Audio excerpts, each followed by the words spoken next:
Part 36. The Rebirth of Space, the Lucky Girl from a Farm Family. Author, He Would Fire Every. Chapter 351. Chapter 351 Lessons from the Past. The Emperor was a little annoyed by Princess Jingan's insistence. The Emperor's brows furrowed deeper, and his tone was a little darker than before. Sister Huang, I have already said that Qingjian already has his heart. The Emperor felt that he had spoken very frankly, but Princess Jingan was still pleading. Wouldn't that make things difficult for him? The Princess of Qing'an saw the Emperor's face becoming angry and knew that she had made the Emperor unhappy, but she was unwilling to give up like this. Then he said, Your Majesty, Qingjian is not as noble as the King of Qin. In the future, in addition to the princess, there will definitely be concubines in the palace, right? Zun, this girl, has been stubborn since she was a child. She always sticks to the right path to the end when she is determined to do something. I have a daughter named Ziwen, but I cannot see how sad she is. Your Majesty, Qingjian is very fond of the girl from the Hua family. How about he marry the girl from the Hua family as his main concubine and Ziwen as his side concubine? The Emperor did not expect that Qing'an would rather marry his daughter to Qingjian than make her a concubine. Seeing that the Emperor did not respond, the eldest princess of Qing'an slipped from the brocade stool to the ground and knelt down and begged, Your Majesty, I have a daughter from Ziwen. I have nothing else to ask for, but that my daughter will be as happy as I want. Ziwen wants to marry. Give it to Qingjian and stay with him. I hope the Emperor can fulfill Ziwen's infatuation. The Emperor looked at the people kneeling on the ground celebrating, was silent for a moment, and said, Sister Huang, get up first. Let me think about this matter for a while and then give you a reply. Princess Qing'an thought that if she took a step back and accepted her daughter as King Qin's concubine, the Emperor would immediately agree to her request. Unexpectedly, the Emperor still refused to let go, but he was a high-ranking emperor. Even if she was dissatisfied, she did not dare to make any mistakes, let alone show the slightest dissatisfaction, so she had to thank the Emperor, Thank you for your kindness. The Emperor waved his hand, Sister Huang, please don't thank me yet. I need to consult Qingjian about this matter. If Qingjian doesn't agree, there is nothing I can do. What are you really afraid of coming? The reason why Princess Qing'an Chang asked the Emperor is to play the family card. The Emperor's golden words were used to settle the matter in one fell swoop, leaving no room for reversal.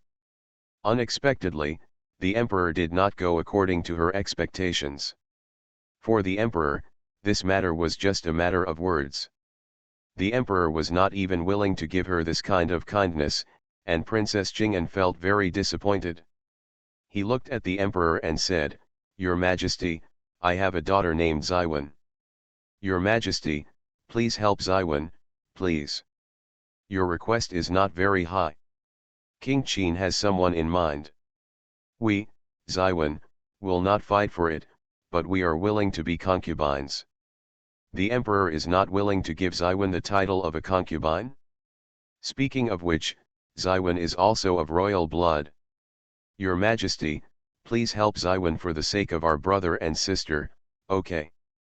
I beseech the Emperor. After saying that, Princess Qing'an, who had just stood up, knelt down and begged again. The Emperor looked at Princess Qing'an on the ground with a huge headache.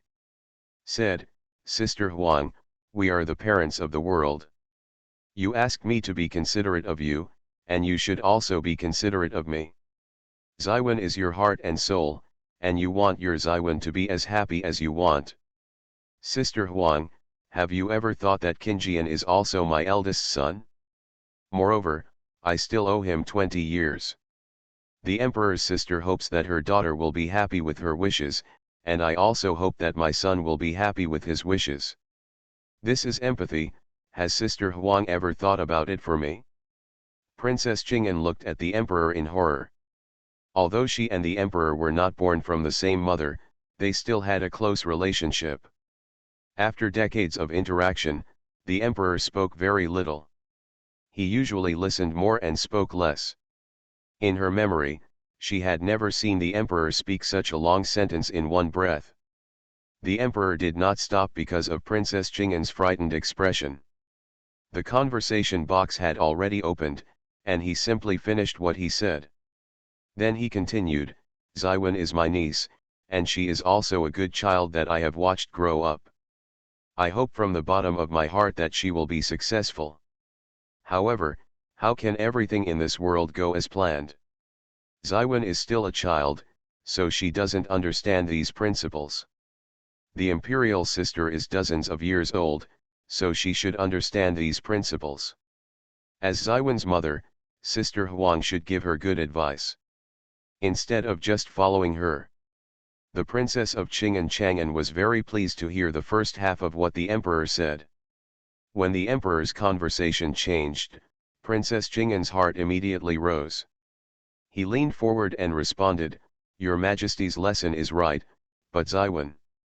Before Princess Jing'an could finish her words, the emperor interrupted her, "No need to, I understand your sister's mood."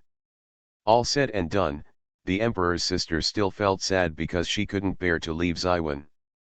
"Let it be like this, my 5 sons, except Qinjian. I also have 4 sons. Among these 4 sons, the old 5 wise kings are married. Except Qinjian and Lao, the rest are the kings of Qi, Chen, and Chu. Among these 3 people, she can choose one of them, Xiwen, and I will grant her a marriage and make Xiwen their princess. Of course, if Xiwen is willing to be the concubine of the wise king, I can also decree a marriage." "How?" The eldest princess of Qing'an looked at the emperor blankly, unable to reply for a while. The emperor said, "Sister, please go back and think about it carefully. Once you have thought about it, come into the palace and tell the emperor that I will marry Xiwen." The princess of Qing'an came back to her senses and asked hurriedly, "Can't King Qin do it?" The emperor sighed and said, "You are my imperial sister, let me tell you what's on my mind. You also know how Qinjian suffered before. This child, at such a young age, has suffered so much, my heart aches just thinking about it. I can't turn back time, nor can I go back to his childhood. Now, the only thing I can do for him is to let him live a happy life in the coming days. As for his marriage, whether it is his main concubine or his side concubine, it is up to him to decide whether he will live under the same roof for a lifetime, and I will respect his ideas. With those with whom Qinjian likes, I will try my best to reconcile them, and those with whom Qinjian doesn't like, I will keep them away so they won't disturb his eyes." After hearing the emperor's words, Princess Jing'an was speechless. She knew that the emperor's mind had been made up, and any more words she spoke would only annoy the emperor. The eldest princess of Qing'an bowed to the emperor and said, "Thank you for your kindness, I will retire." The emperor said, "Go. Remember, I only give Xiwen this one chance. When Xiwen wants to understand, tell me first when the imperial sister comes to the palace." After the eldest princess of Qing'an left, the emperor said to Gao Gongjing, "Let people tell the king of Qin to come to the palace to pay an audience." Eunuch Gao immediately bowed and left the imperial study to give instructions. The eldest princess of Qing'an came out of the palace and got on the car at the palace gate. The attendant, Grandma Sun, asked, "Elder princess, where should we go next?" Princess Qing'an leaned against the carriage in a daze, "Don't worry, let me calm down for a while." Mama Sun bowed down and turned around to give instructions to the driver. The eldest princess of Qing'an took the tea handed over by Grandma Sun, lowered her head and sipped it. "If Qinjian likes it, I will try my best to reconcile it with him. If Qinjian doesn't like it, I will keep it away so that it won't hinder his eyes." The emperor's words echoed in Princess Jing'an's mind for a long time. Princess Jing'an knew that the emperor was not just talking about these words, but he would actually do what he said. LV's exon of the British government is a lesson learned from the past. She only has one daughter, Xiwen, and she cannot let anything happen to Xiwen.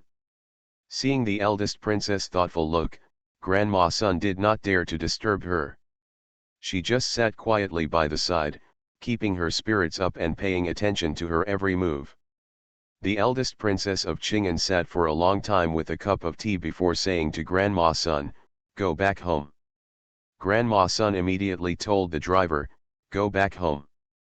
Along the way, Princess Qing'an thought about the emperor's words. The emperor only gave Zaiwen a chance to choose. How to choose Zaiwen? How would Zaiwen choose? Wealth and glory are all within a thought. The eldest princess of Qing'an returned to the eldest princess's mansion and asked, "Has the consort returned to the mansion?" The servant replied, "Back to the eldest princess, the prince-in-law has returned to his residence. He has been back for a quarter of an hour." The princess of Qing'an turned to tell Grandma Sun, "Let me ask the prince consort and the princess to come to Yingyu Pavilion to see me." Mama Sun bent her knees to respond, turned around and ordered to go down. When the servants went to find Princess Zaiwen was chatting with Suzilian in Z1.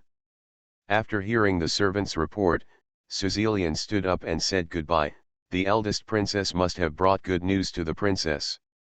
"Princess, please go see the eldest princess quickly. I'm going back to the house first. After the princess's good deeds are settled, remember to treat her." Princess Zaiwen smiled charmingly and said repeatedly, "Okay, okay, when the emperor's decree granting marriage comes down, I will buy a good headdress for my second sister." Suzilian's eyes suddenly lit up, and she said with a smile, "Then I will wait for the princess's gift." Princess Zaiwen followed Suzilian out, and said as she walked, "Okay, the second sister has to go to the silver house at her leisure to see which style she likes, and then make her choice. I will pay the silver to the second sister then." Princess Zaiwen's words made Suzilian very happy. Suzilian took Princess Zaiwen's hand and skipped forward, her brows filled with joy, and she blurted out flattering words, "Princess is worthy of being a princess, and she has a certain aura in her dealings with others. Okay, I'll start from here. Go out and have a look. Go."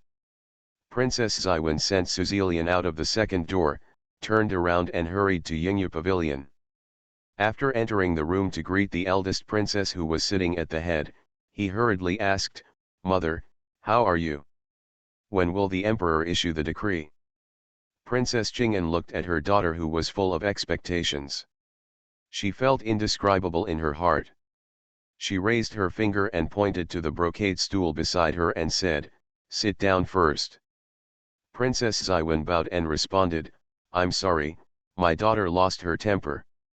Princess Qing'an waved her hand and said, "Don't be nervous, mother doesn't mean to blame you. You sit down first. When your father comes over, I will talk to you slowly." "What did the princess say?" Suhui stepped into the room. Seeing Suhui come in, Princess Zaiwen stood up to greet him.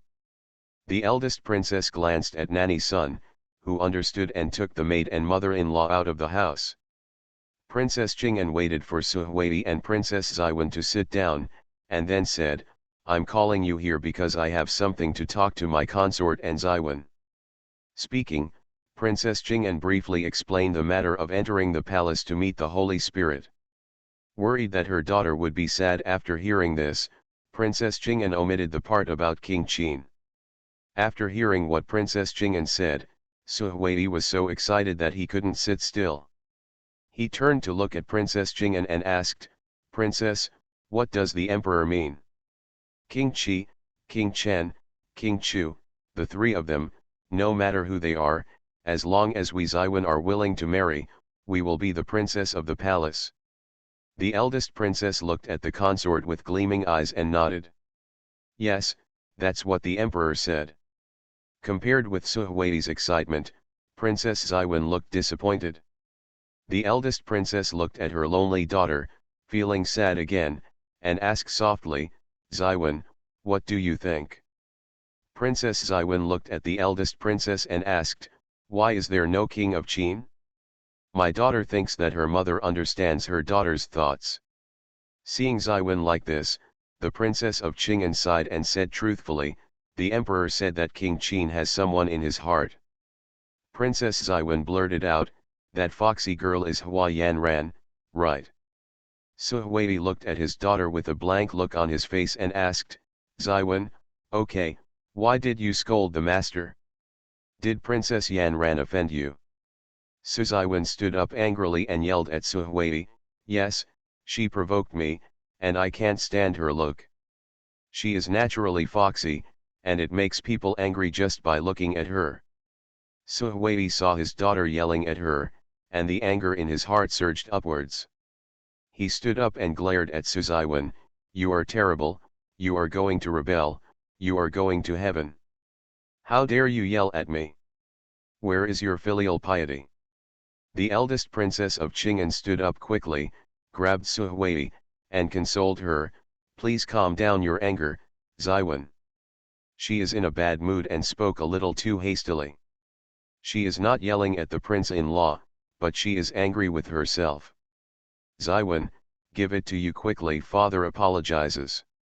After the princess of Qing'an had helped Suhuadi, she turned around and said to Su Xiwen calmly. Su Xiwen was not afraid of Suhuadi. Even if Suhuadi scolded her, she did not take him into her heart. But Su Xiwen was afraid of Princess Qing'an. In this family, Princess Qing'an was the only person she was afraid of. After listening to the words of Princess Qing'an, Su Xiwen restrained his bad temper, blessed Suhuadi, bowed his head and said, Father, I'm sorry, my daughter shouldn't speak loudly to you. Please forgive my daughter. Suhuadi had a straight face and did not look at Su Xiwen. Princess Qing'an pulled Suhuadi's sleeve, winked at him, and said, my daughter has apologized, so don't be angry, please forgive my daughter. Suhuadi turned to look at Su Xiwen, sit down. Although Suhuadi still had a straight face, his voice softened a lot. Princess Qing'an breathed a sigh of relief when she saw her father and daughter sitting back in their seats. She sat down and picked up the teacup to sip tea. Su Xiwen looked at Princess Qing'an and begged, Mother, my daughter just wants to marry the king of Qin. Suhuadi said, didn't the emperor say that King Qin has someone in his heart? King Qin has someone in his heart, how can you marry King Qin? Su Xiwen did not answer Suhuadi's words, but fixed his eyes on the eldest princess of Qing'an, waiting for the eldest princess to reply to her. Princess Qing'an sighed, yes, King Qin already has his heart set on something. If you want to be a princess, it won't work in the king of Qin's palace. Su Xiwen blurted out, Mom, as long as I can marry the king of Qin, even if I can't be a princess, my daughter is also willing to be a concubine. When Suhuadi heard this, he slapped the table hard and scolded, nonsense, you are a dignified princess and your mother is the eldest princess. Are you willing to be a concubine? End of this chapter. The Rebirth of Space, the lucky girl from a farm family. Author, he would fire every. Chapter 352. Chapter 352, Can't Afford to Lose. Princess Xiwen glanced at Suhuadi dissatisfiedly, and when she saw Suhuadi staring at her, she quickly lowered her head. Suhuadi saw the annoyed look in his daughter's eyes and turned to look at Princess Qing'an, look at her, I'm her father. What's that look in her eyes? Did I said wrong thing? A good princess should not be a princess, but a concubine. Isn't this a brain disease? Suhuadi got excited and stood up from his chair. The eldest princess of Qing'an glanced at Suhuadi and said, Consort, please stop saying a few words. Suhuadi received the cold and stern look from Princess Qing'an, sat back on the chair, reached out to pick up the teacup on the table, and drank a few sips of tea to calm down the anger in his heart. Princess Qing'an looked at Princess Xiwen and said, Xiwen, that's it? Mother has to explain her words clearly to you. Otherwise, mother will harm you. The eldest princess of Qing'an said calmly. Before entering the palace today, she focused on her daughter's wishes and did everything for her daughter. She was thinking about how to get the emperor to grant a marriage to her daughter. After coming out of the palace, she didn't dare to put her daughter's wishes first. She only had one daughter and she couldn't afford to lose. Princess Xiwen is extremely sensitive. In just a moment, she noticed something strange in Princess Jingan's attitude, so she asked carefully, "Okay, mother, please tell me." The chief of Qingan said, before King Qin recognized his ancestor and returned to the clan, he grew up in the British palace. We also know that King Qin suffered a lot in the British palace. The emperor felt that he owed the king of Qin. Hence, the emperor will respect King Qin's wishes regarding King Qin's marriage. The emperor said that the concubines or concubines of King Qin are all people who want to live under the same roof with King Qin for the rest of their lives. Only if the king of Qin likes it and the king of Qin nods, the emperor will not interfere. After hearing this, Princess Xiwen said, "Then I will go to the king of Qin and tell him that I am willing to be his concubine." Princess Xiwen stood up as she spoke. "You." Suhui saw that his daughter was about to go out, so he hurriedly shouted. Princess Jing'an also spoke at the same time, "Xiwen, please sit down first." Seeing Princess Jing'an's face sinking, Princess Xiwen stopped and sat down again. "Mother, you understand my daughter's thoughts. My daughter just wants to marry the king of Qin." Princess Jing'an sighed, her voice softened, and said, "You are my daughter, how can I not know your thoughts? But, Xiwen, not everything in this world can be satisfactory. When getting along with others, pay attention to fate. You and Qinjian are not close to each other." Princess Xiwen didn't agree with Princess Jing'an's statement, "Mother, we haven't even tried, so why do we say we don't have enough fate?" Suhui held back and said, "You didn't hear the princess say that King Qin has someone else in his heart." "Who is the king of Qin?" "He is the grandson of Ye Shangshu and grew up in Ye's family." "Look at the Ye family, which one doesn't stick to the same thing?" "King Qin's surname is Zhou, but his surname is not Ye," Princess Xiwen retorted. Princess Jing'an looked at the father and daughter who were yelling back and forth, then raised her hand and pressed her temples. "Xiwen, the emperor only gives you one chance. If you choose to be the concubine of King Qin, you will have no chance of becoming the princess. This is one of the reasons. The most important point is that if the king of Qin does not accept you as his concubine, you cannot pester the king of Qin." The emperor said that he would keep away from anyone who gets in the eyes of King Qin. Think about Lu Zixun of the British Duke. He just said a few bad words about the king of Qin and was sent to 3,000 miles away and was never allowed to enter the capital. "Xiwen, my mother only has you as her daughter. If you were sent to such a far away place, how would you let your mother live?" When Lu Zixun was reassigned, wasn't it because he embezzled public funds? Princess Jing'an shook her head, "Misappropriating public funds is just an excuse. What really annoyed the emperor was that he bullied the king of Qin." Princess Xiwen said unwillingly, "But my daughter only wants to marry King Qin, and she doesn't want to marry anyone else." Suhui said, "If you don't want to marry, then don't marry. You can't bring trouble to the family. Look at the good things Lu Zixun did. He was sent to a poor place, and he also brought trouble to the British government. Overnight, the British government disappeared." Princess Xiwen lowered her head and said nothing. Princess Jing'an said, "What your father said makes sense, we cannot touch the power of God. Otherwise, the rest of your life will be worse than death. Listen to your father and mother, and think about it carefully. Choose one of the three kings of Qi, Chen, and Chu to marry, and become a noble and respected princess, and enjoy a lifetime of glory and wealth." "How good is it?" Suhui advised. Princess Jing'an said, "Xiwen, think about it carefully. After you think about it, mother will go to the palace to report to the emperor, and the emperor will issue a decree for you to marry. Can't my daughter go to find the king of Qin alone?" Princess Jing'an shook her head. The emperor said, "This is the only chance." Princess Xiwen lowered her head and sat in a daze. Princess Jing'an said, Go back, don't be in a hurry, think about it slowly, and tell me when you have thought about it. Princess Xiwen nodded, got up and returned to Z1. After Princess Xiwen left, Princess Jing'an raised her voice and shouted, "Here comes someone." Mother Sun came in response, bent her knees and asked, "May I ask what your orders are from the eldest princess?" Princess Jing'an thought for a moment and then ordered, "Tell the concierge that from now on, no one in Z1 is allowed to go out. If someone comes to look for Xiwen, they say that Xiwen went to Zhuangzi to play and was not in the house. All posts about Xiwen are sent to me." Mother Sun bent her knees and bowed, then left to give instructions. Su Huiyi looked at Princess Jing'an in surprise and asked, "Princess, are you going to ban Xiwen and isolate her from the world?" Princess Jing'an sighed and said, "Xiwen's temper is too stubborn. I am afraid that she will do something outrageous behind my back. Then it will be too late to regret."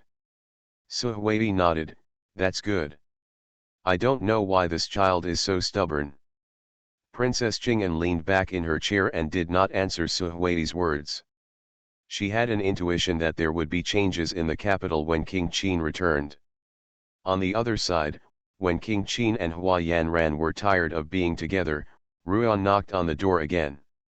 Hua Yanran jumped up from King Qin's arms, ran to the window in a few steps, raised her hand to push open the window, and looked out the window with her back to the door.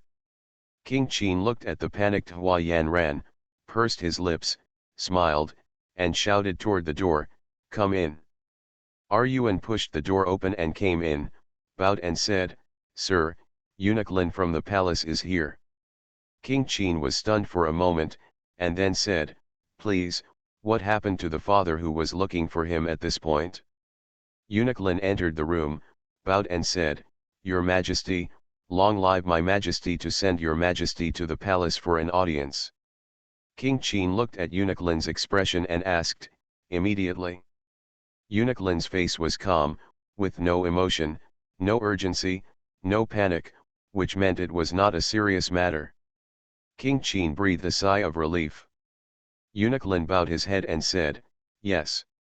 The King of Qin said, "My father-in-law, please wait a moment." "Okay." Eunuch Lin retreated to the door. King Qin said to Hua Yanran, "Xiao, you go back to the house first, and I'll go to the palace." Hua Yanran nodded, "Okay, you go quickly." King Qin warned, "When I come back from the palace, if it's early, I will go to the princess's mansion to find you."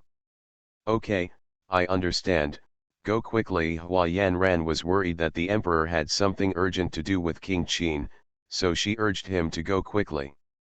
After King Qin left, he did not leave the Hall of Supreme Harmony until the keys were left at the palace door. Because it was too late, King Qin did not go to the princess's mansion again. When King Qin returned to the palace, Ruan Chu came in and reported, "Your Majesty, Xia Shan has taken people to set up defenses in advance. We will set off at 9 o'clock tomorrow morning and ride all the way there. We can reach the altar in an hour. We will finish the matter there and return in the afternoon. I'll probably be able to return to the city in time." Since the wise king was banned, the affairs that were once managed by the wise king were assigned to the kings of Qin, Qi, and Chu. The matter of worshipping heaven was assigned to the king of Qin. King Qin nodded and asked, "Who are the people accompanying you?" Ruan Chu replied, "They are mainly people from Taikang Temple. In addition, there are also people from the Ministry of Rights and Commander Fan of the Royal Forest Army." King Qin warned, "This sacrifice to heaven, safety is the first priority.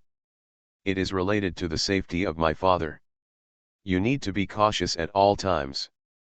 You must discuss with Commander Fan carefully to ensure that nothing goes wrong."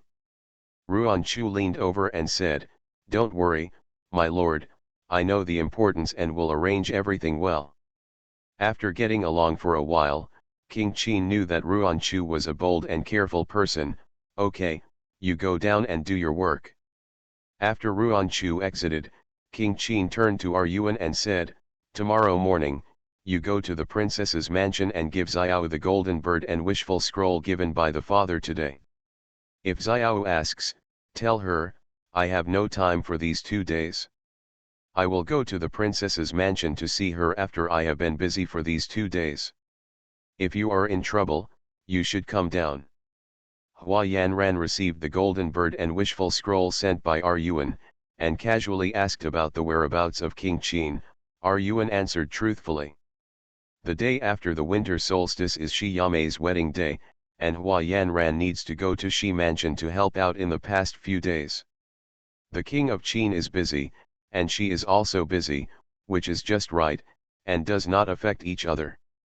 After Yuan left, Huada asked, Princess, on the winter solstice tomorrow, the emperor will take all the princes and civil and military officials to the altar to hold a grand ceremony to worship the heaven. This is an annual event, celebrated by the whole world, and it is very lively. Does the county want to go to the ceremony? Our half-day leisure on Gongchen Street happens to be the only way for sacrifices. If the princess wants to watch the excitement, she can go to the half-day leisure. Hua Yanran said warmly, you can make your own arrangements.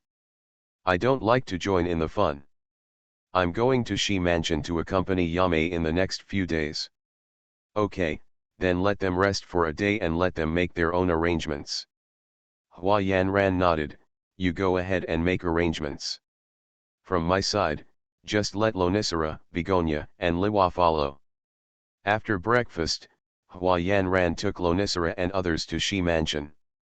Shi Yame thought it was hard for her to run back and forth, so she asked someone to clean up a courtyard and leave Hua Yanran to live in Shi Mansion.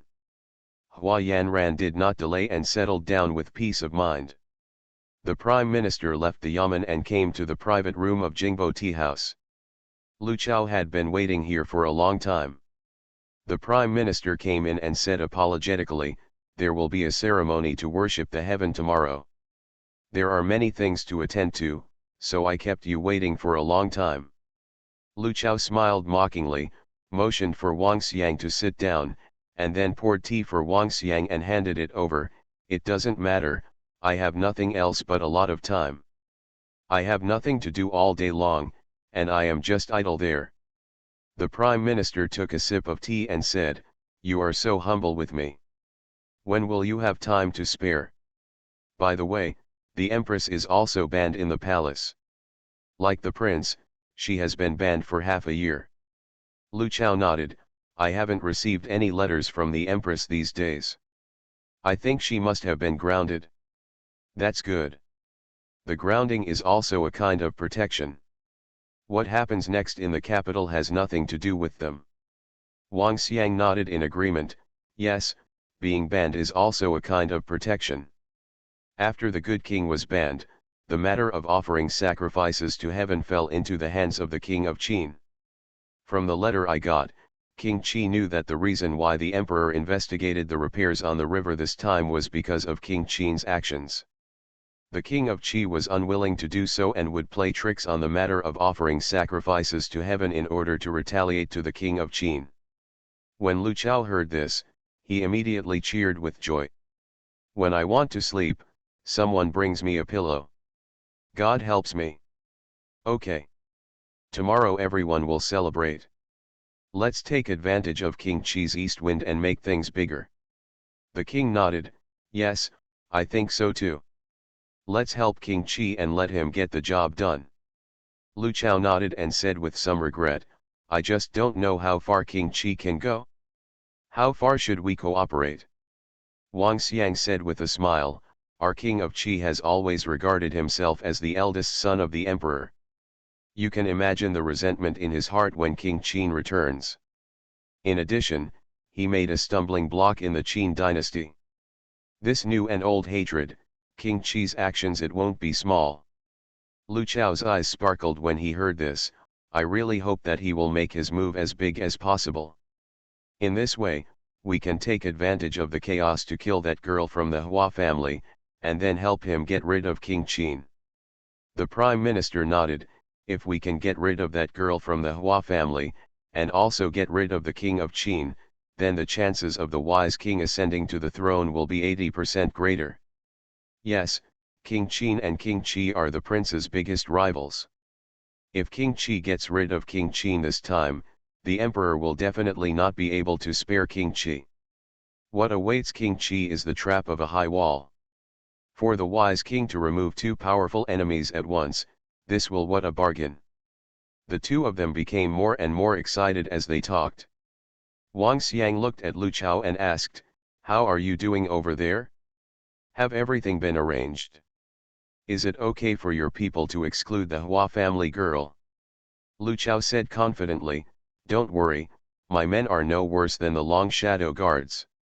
Tomorrow, as long as the Hua family girl comes out, she will never come back." Lu Chao said, "You can rest assured about this. I have told them repeatedly. Moreover, Du Bin has been with me for decades, and he has always been careful in his work. I will leave this matter in Du Bin's hands." The Prime Minister nodded, "Okay, then I'll wait for your good news. We won't take action now. Once we take action, we can only succeed and not fail." Lu Chao nodded, "Yes, I understand this. We can't afford to lose." Wang Xiang stood up and said, "As long as you know what's going on. It's getting late, I should go back. I have to get up early tomorrow morning." Lu Chao sat still and said, "You go first, I'll sit down for a while." Wang Xiang understood what Lu Chao meant, nodded, and said, "Okay, be careful in everything." End of this chapter. You are listening to Novels at Bless Up channel. Wish you happiness and luck. Please subscribe to receive new novels. How do you feel about this novel? Please like and leave a comment. The Rebirth of Space, the lucky girl from a farm family. Author, he would fire every. Chapter 353. Chapter 353 Eccentricity. Lu Chao returned to his home in Kiwan Lane in the north of the city and went straight to his study. He said to Du Bin, who was following him, "Go and see if everything is arranged properly. Tell them that they can only succeed and not fail." Du Bin nodded in agreement, "Yes, little one, let's go right away." Du Bin turned around and walked to the door, stopped and asked, "Old master, you haven't eaten yet. Could you please ask someone to bring some food in for the old man?" Lu Chao thought for a while and said, "Have someone bring you a bowl of noodles. The noodles should be cooked soft and a little soft. The noodles should be small and the soup should be thick. Add some green cabbage leaves and a poached egg." Du Bin bowed and said, "Okay, I'll take note of it." Du Bin opened the door and went out. After Du Bin left, Lu Chao leaned on the recliner, closed his eyes slightly, and went over tomorrow's events in his mind. The heaven sacrifice ceremony is a good day for the whole world to celebrate in Daxing. On this day, almost the whole city comes out, from the Imperial Street to the altar, and the streets along the way are crowded with cheering people. In previous years, as the Duke of Beijing, he rode in a large and comfortable carriage specially prepared for him by the Ministry of Rites, followed by the carriages of several princes, and went to the altar together. He liked the spacious carriage, half of which was surrounded by windows and curtains made of light gauze. Sitting in the carriage, he could see everything around him clearly without lifting the curtains, and he could also hear people's exclamations, "That's the British father." He likes to hear people's cheers and see their envious eyes. Besides this, he preferred the attentiveness and thoughtfulness of the Ministry of Rites. There is a roaring charcoal stove burning in the car, and the cabin is warm. The table in the car was not only filled with various snacks, but also a purple gold clay pot with the Chinese characters British Duke engraved on it. The pot contains his favorite taiguanyan. Of course, the jade plates on which various snacks are placed are also engraved with the Chinese characters British public. He didn't like eating these snacks, and he hardly moved at all on the jade plate. But when he saw the neatly arranged jade plates with the Chinese characters British Mail engraved on them, he felt very happy. Of course, the one that wins his heart the most is the purple gold clay pot. Every year during the heaven sacrifice ceremony, he would receive a purple gold clay pot. In the 25th year of his reign, he collected a total of 24 purple gold sand pots. 12 of the 24 pots are vividly engraved with the Chinese zodiac. The purple gold sand pot with a tiger engraved on it that he is fond of using now comes from this place. He was born in the year of tiger. He received this pot during the heaven sacrifice ceremony when he was 48 years old. He has been using this pot to this day. In addition to the 12 zodiac pots, there are 8 engraved with the British Duke's great achievements, and 2 engraved with his resume. The year before last, he began to cultivate his moral character and take care of flowers and plants. From the year before last, the purple and gold sand pot given to him by the Ministry of Rites during the ceremony of offering sacrifices to heaven was the 4 gentlemen. The officials of the Ministry of Rites said that it was the Emperor's order.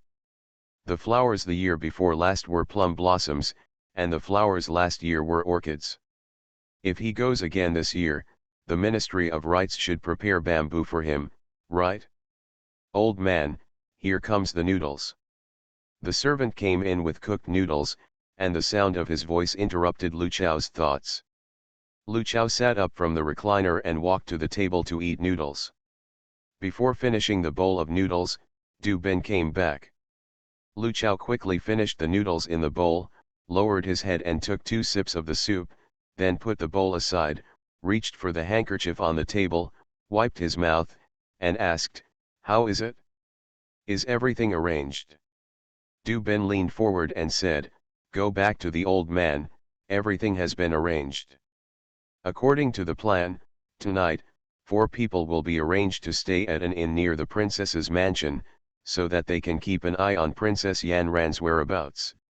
Some people dispersed along the road, while the rest waited near Bengshisian on Gongchen Road. This time the half-day leisure on Gongchen Road during the festival is the property of Princess Yan Ran.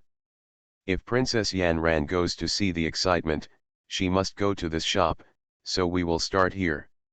If the matter is exposed, they will immediately bite the poison and kill themselves." Lu Chao nodded, "Okay, thank you for your hard work. Let's go eat quickly." Du Ben leaned forward and said, "Yes, the little one is in the side room. If the old master has any instructions, just shout and the little one will come over immediately." Lu Chao waved his hand, "I understand, go ahead." Du Ben walked to the door and met Lu Dingning, who was about to enter the house. He was stunned for a moment. He didn't know when he arrived at the door. Did he listen to what he just said?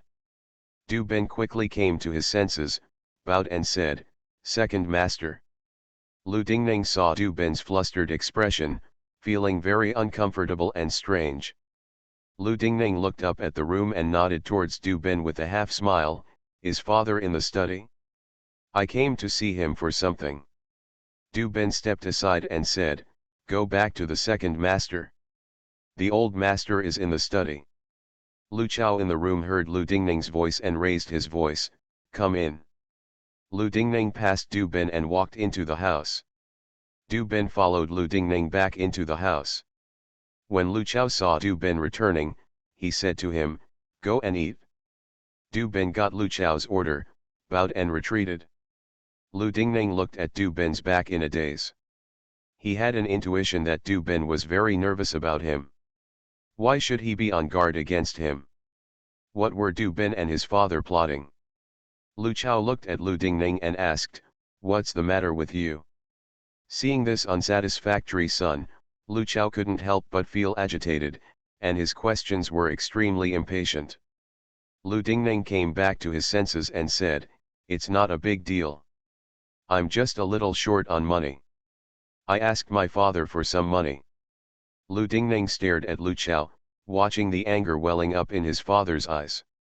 Just when he thought his father would roar at him, the anger in his father's eyes died down again in an instant. Lu Chao did not expect that Lu Dingning would be so frank in asking for money, which made him unable to even reprimand him. He just asked, "How much do you want?" Lu Dingning said, "My father gives me more at a time, so that I don't have to come to my father every day to talk. Lu Chao opened the desk drawer, took a stack of banknotes and handed it over. Save some money, life is a steady stream. We have no income now, so we can save when we can, do you understand? Lu Dingning promised, okay, my son knows. Lu Chao said, take it and go back, I want to rest. Lu Dingning took the money and left the study, feeling certain that his father was hiding something from him. In Prince Ji's mansion, Wei Tian led a man in black into the study, bowed to Prince Ji and said, Your Majesty, Quan is back. King Qi turned around from the window, his eyes fell on Quan, who was dressed in black, and asked, How is it? Did you succeed? Quan knelt down on one knee, bowed and said, My lord, I failed to succeed. You didn't succeed. King Qi took a few steps forward, stared at Quan and asked, one Lu Zixun plus several women and children, and you didn't succeed? Quan lowered his head and said, Yes, in addition to the escorting officers, there are also several secret guards secretly escorting Lu Zixun's family. King Qi looked at Quan in surprise, knelt down and asked, You said there were secret guards escorting Lu Zixun's family? Yes, there are secret guards escorting us. The skills of those people are not inferior to those of others. They are all very skilled. Have you checked clearly? How many secret guards are there? Do you know who they are?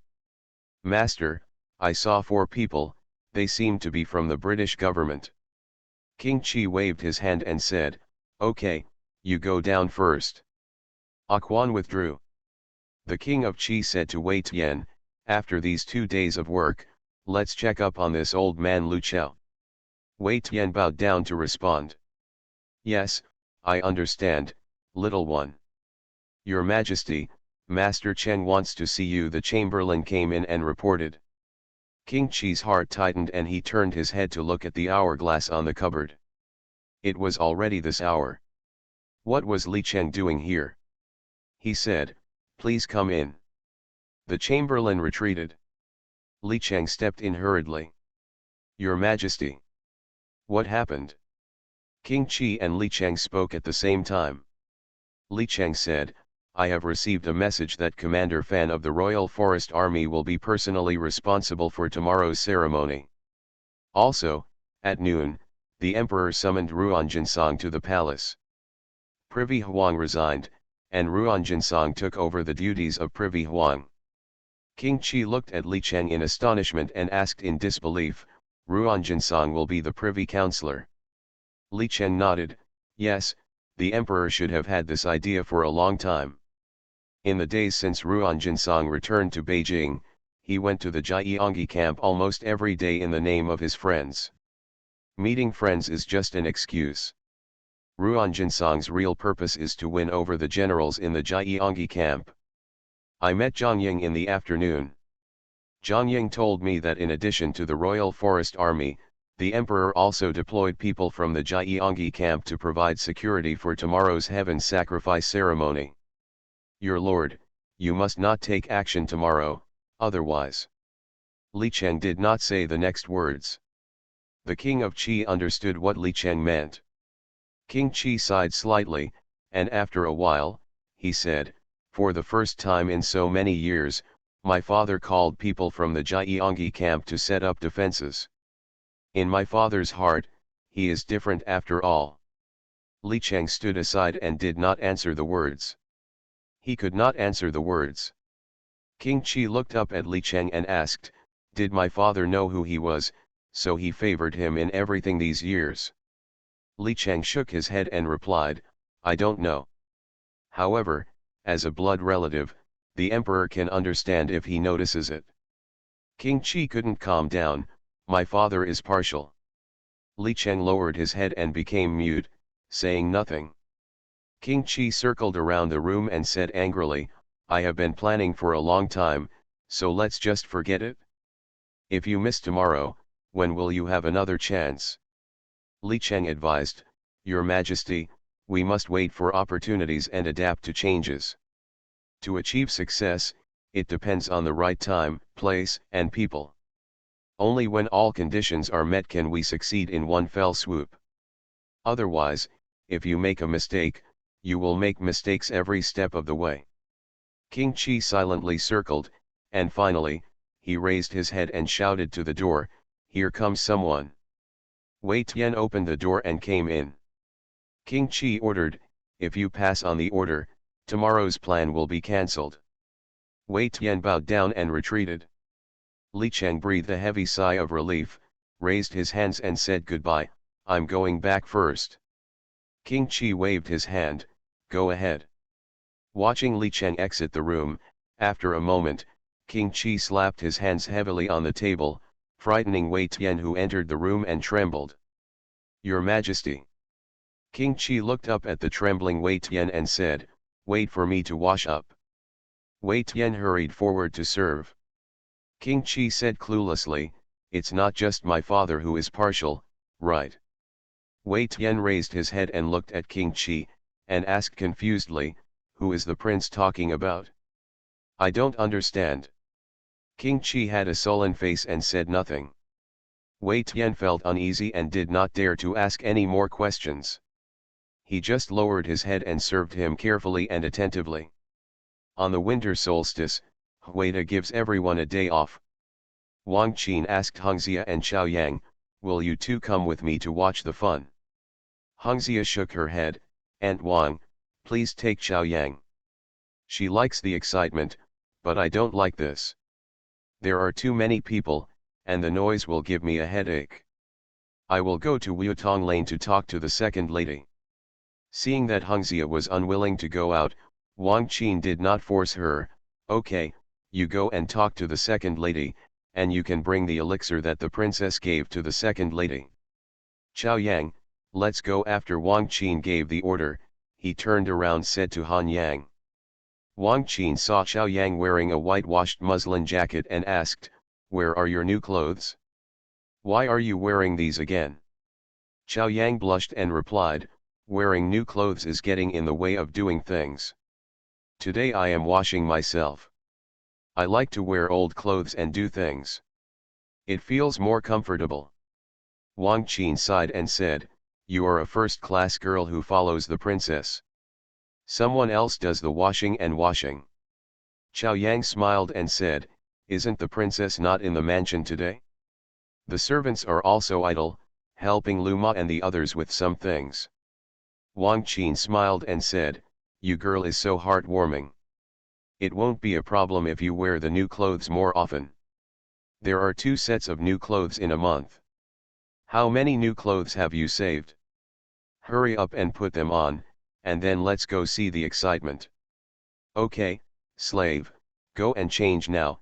"Aunt Wang, wait for slave." Xiao Yang bowed his knees and responded.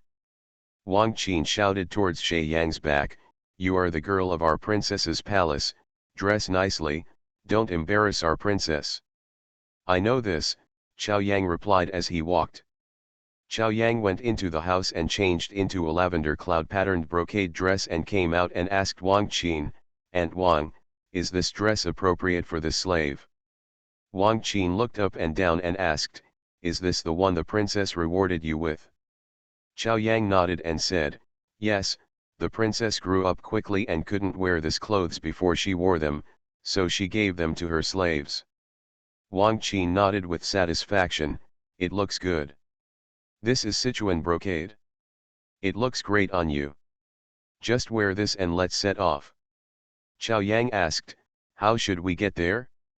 Walk or take a car? Go to Yuja or somewhere else?"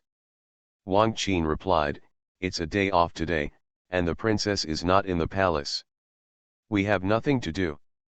We simply take the car to Gongchen and watch the excitement for half a day, and have lunch for half a day. We will go shopping in the afternoon. I will treat you today. How about we go to Fanlu for dinner?" "Okay, this slave is in good hands today. Hengxia, are you going? There is delicious food. You go with Aunt Wang, I'll go to Wuotong Lane to talk to the second lady. Then let's go." Xiao Yang waved to Hengxia and followed Wang Qin to the second gate. The two of them got on the bus at the second gate, and Jungzin drove off. The car arrived at the gate and met up with Hwada, Sui-er, Han Shi, and others, and the group headed to Gongchen Road. Hwada Suer rode in front, and Han Shi rode beside the carriage, chatting with Wang Qin all over the world. At the beginning, there were not many pedestrians on the road, but as we walked, there were more and more people. 2/4 of an hour later, the carriage stopped.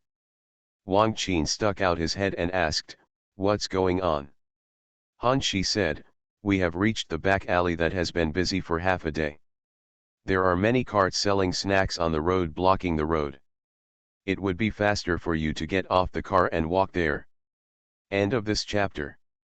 The Rebirth of Space, the lucky girl from a farm family. Author, he would fire every. Chapter 354. Chapter 354 Clues. Jungzin took the words and explained, "This Qingyu Alley is originally an alley famous for its snacks, and there are usually a lot of people. On a good day like today, it is even more crowded." Wang Qin lifted the curtain and took a look. It was crowded with people, and the shouts of hawkers kept coming and going. Wang Qin turned to Chao Yang and said, "Let's get out of the car and walk from here."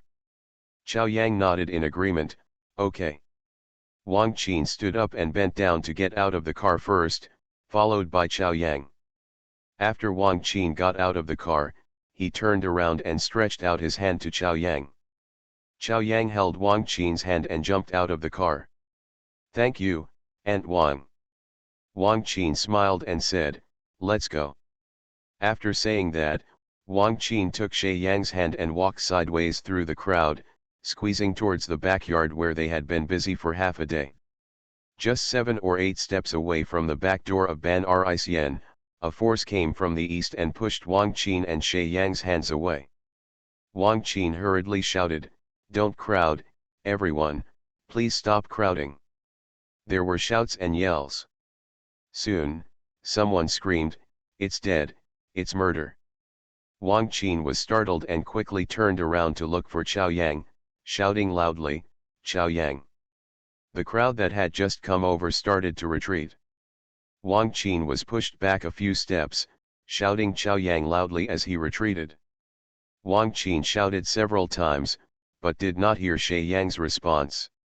Her heart sank involuntarily, and she pushed and pulled her way through the crowd in panic, "Give way, please give way."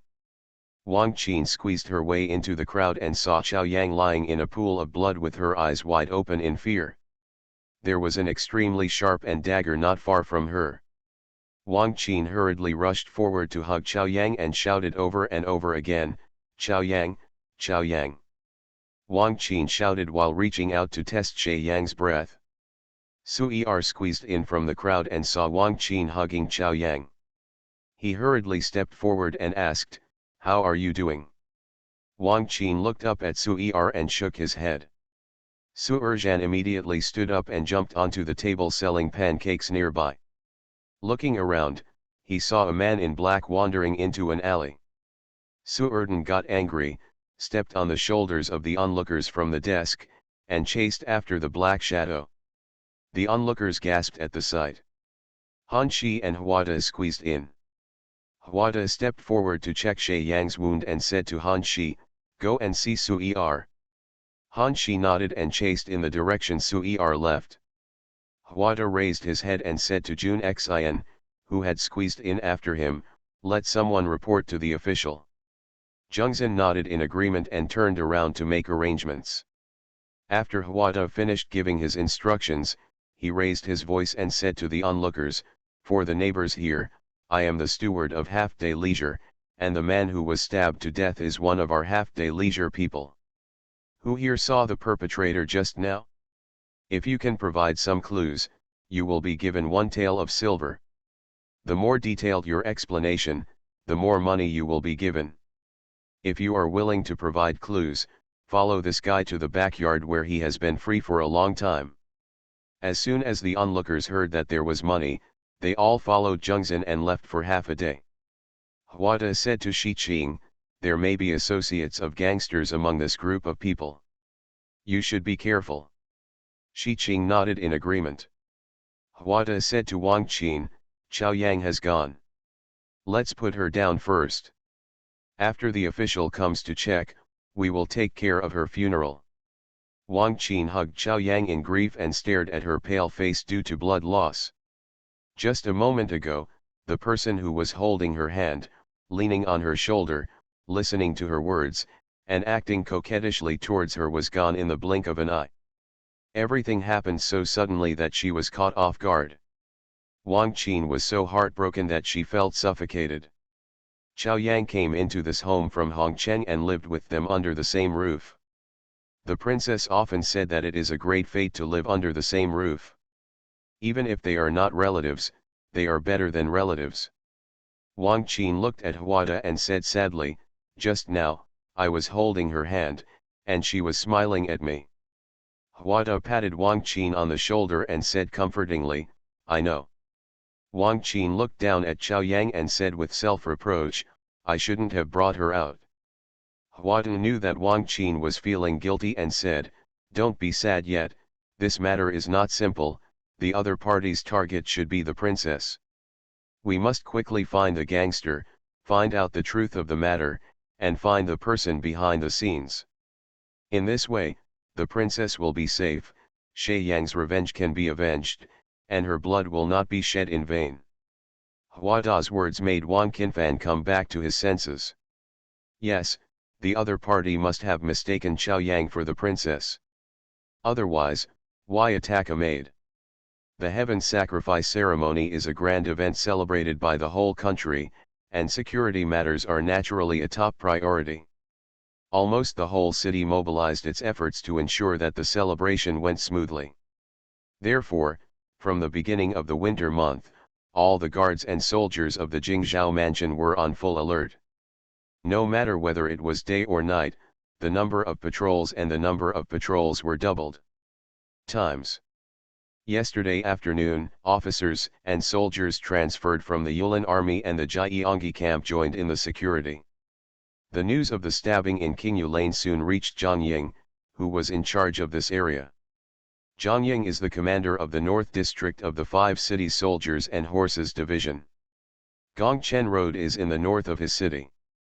Today he happens to be in charge of this section of Gongchen Road. These days, the superiors convened meetings every 3 days to discuss the security of the celebration. Finally, the superiors decided to assign responsibilities to people and adopted methods of rewarding and accountability for those responsible. After hearing the report, Zhang Ying cursed, damn it, I'm really afraid of what will happen. I've lost my salary for 3 months, and I've lost this year's zhou. You stay here and keep an eye on it. Come with me and take a look. After Zhang Ying complained angrily, she ordered her deputy Ma Mingsheng to stay and asked Zhang Ju to go with him to take a look.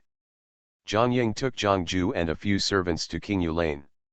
Sui Er and Han Shi had already returned. Zhang Ying didn't know Huada for a few days, but Huada and others knew him. Huada leaned forward and said, Commander Chang, hello. I am Huada, the steward of Princess Yan Ran's residence. The person who was assassinated was Qiao Yang, the maid of our residence. As soon as Zhang Ying heard that the deceased was a maid from Hua Yan Ran's house, she immediately became cautious, turned around and ordered, let someone ask Wu Wu to come over. Zhang Ju immediately sent people away. Zhang Ying learned about the case from Hua Da. When Hua Yan Ran, Shi Yamei, Li Jing and others were looking at the dowry in the yard, they saw Wang Qin and Lian Dong talking on the corridor. Subsequently, Honeysuckle came to the yard. Why does Wang Qin appear here? Something happened in the house? Something happened to the shop? In an instant, a series of questions popped up in Hua Yan Ran's mind.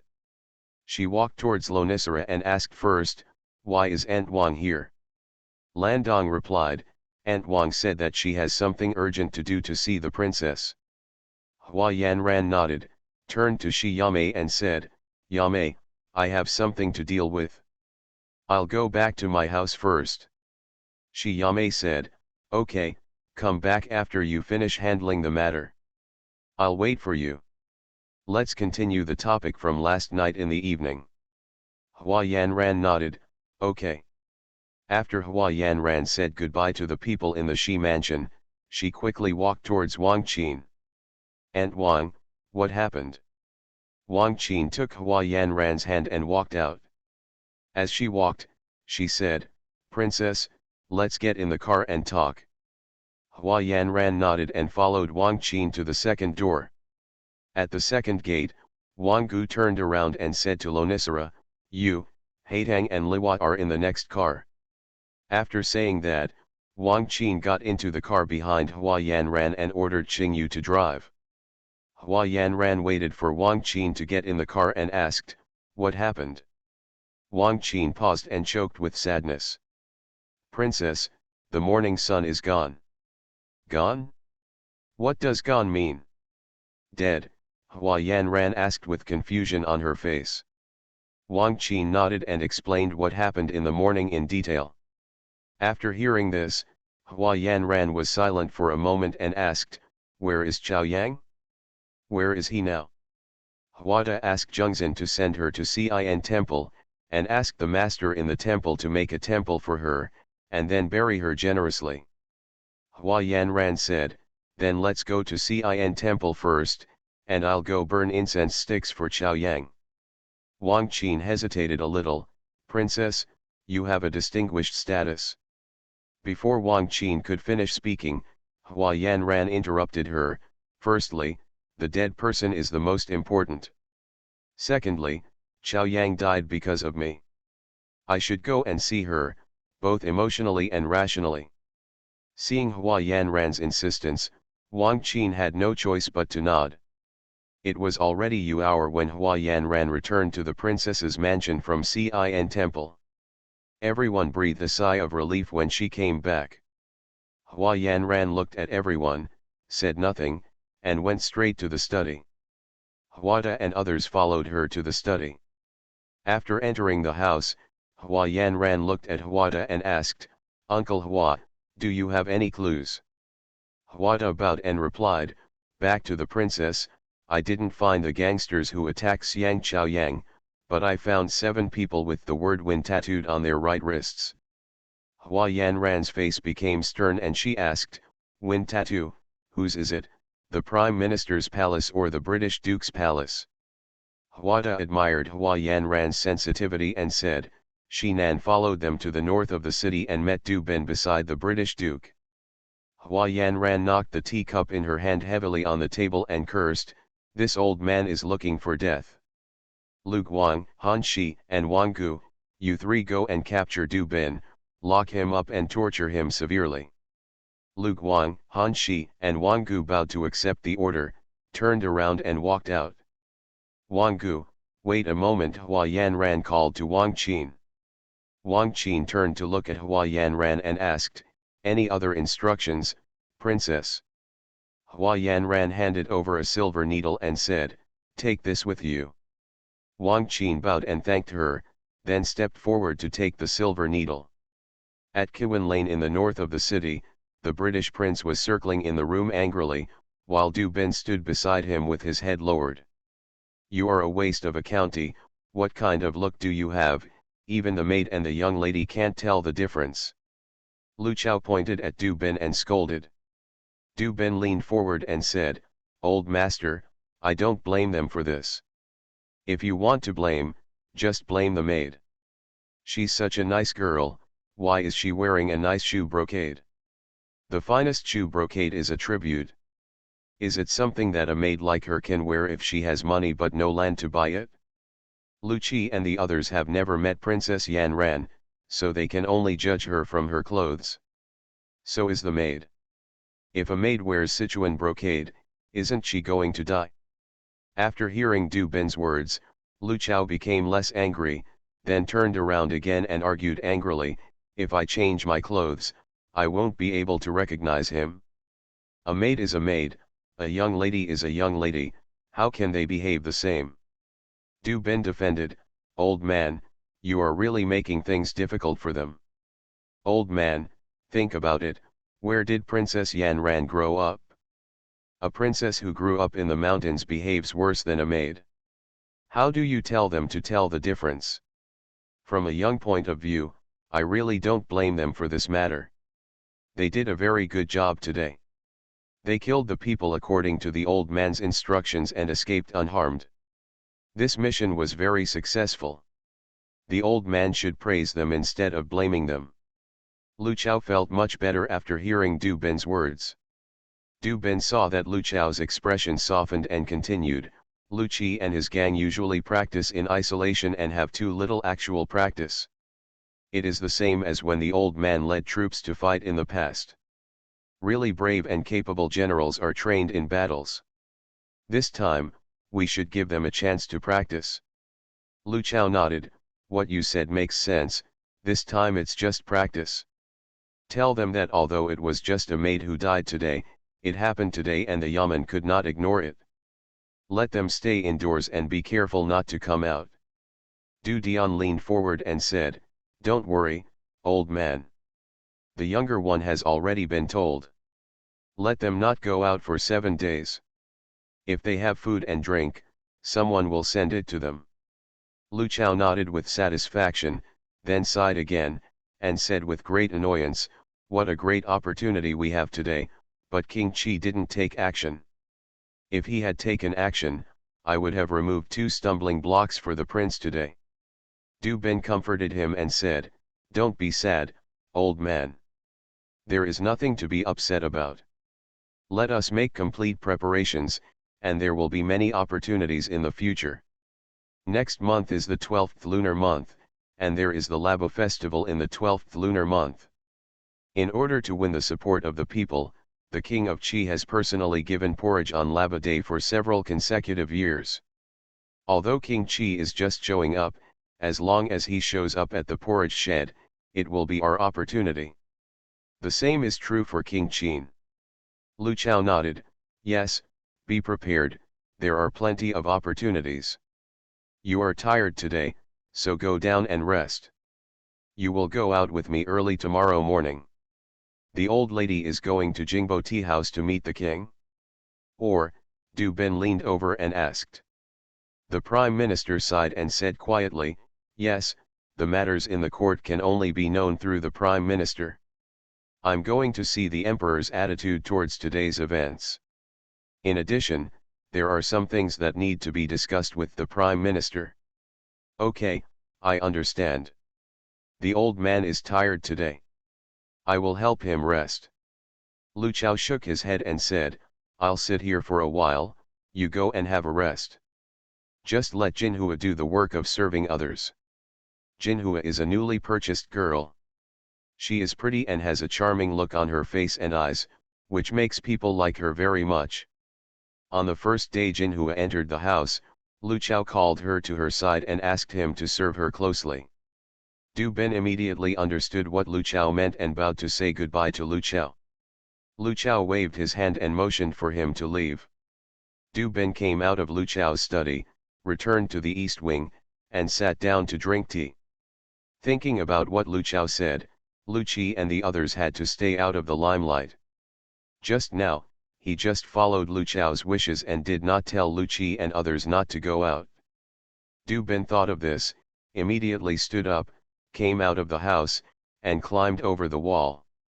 Han Shi saw Du Bin climbing over the wall and gestured to Lu Guang and Wang Qin, asking them to follow. Lu Guang and Wang Qin nodded towards him. End of this chapter. The Rebirth of Space, the lucky girl from a farm family. Author, he would fire every. Chapter 355.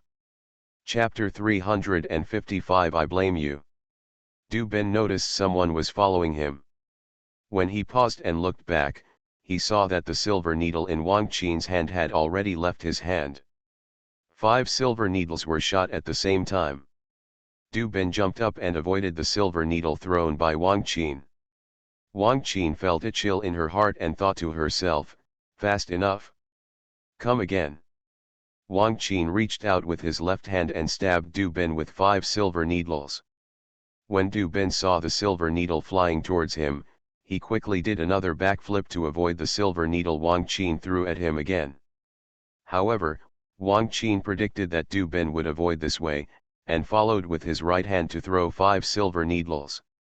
Du Bin had no time to make a move, so he could only lean back to avoid the flying silver needle. This time, he only avoided the 4 silver needles at the top, and 1 at the bottom was inserted into his right leg. Wang Qin counted like Hua Yan ran, 1, 2, 3, 4. Before he could count to 5, Du Bin was already kneeling on the ground. Han Shi and Lu Guang hurriedly Du Bin and stuffed him into a carriage not far away. At the appointed time, Wang Qin returned to the princess mansion. Seeing Lonicera standing on the corridor, she knew that Hua Yan ran was still in the study. Hurry to the study room. When Huada saw Wang Qin coming back, he stood up and asked, "Did you succeed?" Wang Qin nodded, "We succeeded. We climbed on Lu Chao's roof for more than half an hour. There is no doubt that the person with the word win tattooed on him is a British citizen." Sui-er said, "This old immortal has ruined the British government, and he still won't stop. What does he want to do?" Hua Yan ran sneered and said, "I'm just trying to die. What else can I find out?" Hua Yan ran looked at Wang Qin. Wang Qin continued, "I heard the conversation between Du Qing and Du Bin, saying that King Qi will take action against King Qin today. For some reason, King Qi changed his plan and did not take action. For this reason, Du Qing is very dissatisfied." Hua Yan ran said, "The prince's return will hit King Qi the hardest. He wants to get rid of the prince, which is within our expectations. The prince is on guard and will not let him succeed easily." Huada asked, "Is there any more?" Wang Qin thought for a moment and said, "By the way, the prime minister was also involved in the assassination of the princess." Hua Yan ran nodded and said, "The people in Prime Minister Wang's mansion hate me to the core. Aunt Wang, thank you for your hard work. Uncle Hua, Du Bin is very important. You should review it carefully. Don't be hasty. Take your time. They are anxious. They wanted to kill me because they were afraid that I would find out what happened back then. On the other hand, they must be the ones who knew about the Hua family. The flowers are so big that I can't bear to do anything." Hua Yan ran continued, "Let people keep an eye on the Lu family and the people in the Wang Prime Minister's mansion, don't let them escape." "Yes, I have written it down." Hua Yan ran stood up and said, "It's getting late. It's time to rest. Let's all go and have a rest. By the way, I told the master in the temple at Chaoyang to ask the master and the others to perform rituals for her for 3 days. He will be buried in 3 days. Then I will send him off." "Okay," Huada leaned over again. The next day was the day when Shi Mansion sent the dowry. Hua Yan ran got up at midnight, had breakfast, and went to Shi Mansion. When Mrs. Ping saw Hua Yan ran, she asked with concern, "3 girls said you went back to the house, what's the matter? Is there something going on at the house?" Hua Yan ran didn't want to affect Mrs. Ping's mood, so she shook her head with a smile and said, "Something happened at Bansi Xian's shop. Uncle Hua and the others asked me to go back and make an idea. Grandma, don't worry, it's been solved." Mrs. Ping did not doubt it. "That's good." Yingzi said, "There are many guests in the house today. If you feel noisy, just rest in your small courtyard instead of hanging around outside." Upon hearing this, Hua Yan ran knew that Mrs. Ping also knew what happened yesterday, and was afraid that she had not had a good rest last night, so she asked her to have a good rest. Hua Yan ran nodded, "Thank you Grandma, thank you Aunt Ping, I can handle it, don't worry about me." Hua Yan ran chatted with Mrs. Ping for a while, then Mingzi came over and bent her knees and said, "Princess, my lady is here to invite you." Mrs. Ping said to Hua Yan ran, "Go and talk to the 3rd girl." Hua Yan ran went to Mrs. Ping to wish her good health, and followed Mingzi to Shi Yame's courtyard, Miwen. Shi Yame saw Hua Yan ran coming over and asked Mingzin to take the servant down. Asked bluntly, "Xiao, How did you handle Shui Yang's matter? Hua Yanran leaned back on the group chair and said, we are now stopping at Cin Temple and asking the master in the temple to do rituals for her for 3 days. If a murder occurs on a day like yesterday, people who should know will soon know. What a pity, Chao Yang is such a good girl, smart and sensible, and always has a smile on her face, Shi Yame sighed. Hua Yanran nodded, yes, Chao Yang is very good. Knowing that she was killed, Lu Ma cried several times. Have you found it? Who did it? Shi Yame asked. Hua Yanran shook her head and said, Uncle Hua and the others are still checking, and they will have a letter soon. Don't be too sad because people cannot be resurrected after death, Shi Yame comforted him. Hua Yanran smiled bitterly at Shi Yame, yes, I know, don't worry about me. When will you start giving dowries? Hua Yanran changed the subject. Shi Yame looked up at the hourglass and said, it's almost time. My mother-in-law said the makeup will be delivered soon. It's almost time, let's go over and take a look. Hua Yanran was at Shi Mansion to see her makeup delivery. Lu Chao, who was quietly parked in the private room of the tea house, walked around the room countless times when he finally heard footsteps coming from outside the door and hurried towards the door. Wang Xiangzheng raised his hand to push the door, and the door opened from inside the room. Lu Chao pulled Wang Xiang into the room and said, finally you are here. Wang Xiang looked at the impatient Lu Chao and asked, what's the matter? What happened? Du Bin is missing, Lu Chao said in panic. Du Bin has been with him for decades and has long since become his hands, his feet, and even his brain. The Prime Minister was also shocked, his face suddenly changed, and he asked, how long has it been? How could a living person disappear? Wang Xiang has known Lu Chao for many years, and he knows very well what Du Bin means to Lu Chao. Almost all decisions made by Lu Chao were made by Du Bin. Du Bin falling into the hands of others is equivalent to Lu Chao falling into the hands of others. Lu Chao said with a sad face, I don't know either. When he left my study last night, he agreed to come here to see you this morning. As a result, this morning, I waited and waited, but I didn't see him. So he sent someone to the East Wing to summon him, only to find out that he was not in the room. I asked everyone at home, but no one saw him. The concierge said that after he returned home last night, he did not go out again. But there is no one in the house. Du Bin just disappeared out of thin air. Wang Xiang pinched the beard in front of him, shook his head and said, how can a person disappear out of thin air? If you want to see a person alive, you will see a corpse if you die. Then where did Du Bin go? Wang Xiang met Lu Chao's gaze and replied, will it fall into the hands of that girl? Thinking of Hua Yanran, Wang Xiang couldn't help but shudder when he thought of the corpse dumped at the door of his house a few months ago. Hua Yanran's maid died just yesterday, and Du Bin disappeared in the evening. This had to stop him from thinking too much. Lu Chao immediately shook his head and denied, it's impossible. Du Bin's skills are among the best in the capital, and 3 or 2 people can't do anything to him. Those people around Hua Yanran couldn't have kidnapped him quietly. That's strange. How could a living person disappear out of thin air? Have you checked the property? Did Du Bin flee with the money? Wang Xiang asked with a frown. The person is no longer there, either taken captive or left on his own. If you leave on your own, you will not be purified. I checked, and the money in the house has not decreased. The Prime Minister thought for a moment and said, we have to prepare for the worst in this matter. What do you mean, Mr. Prime Minister?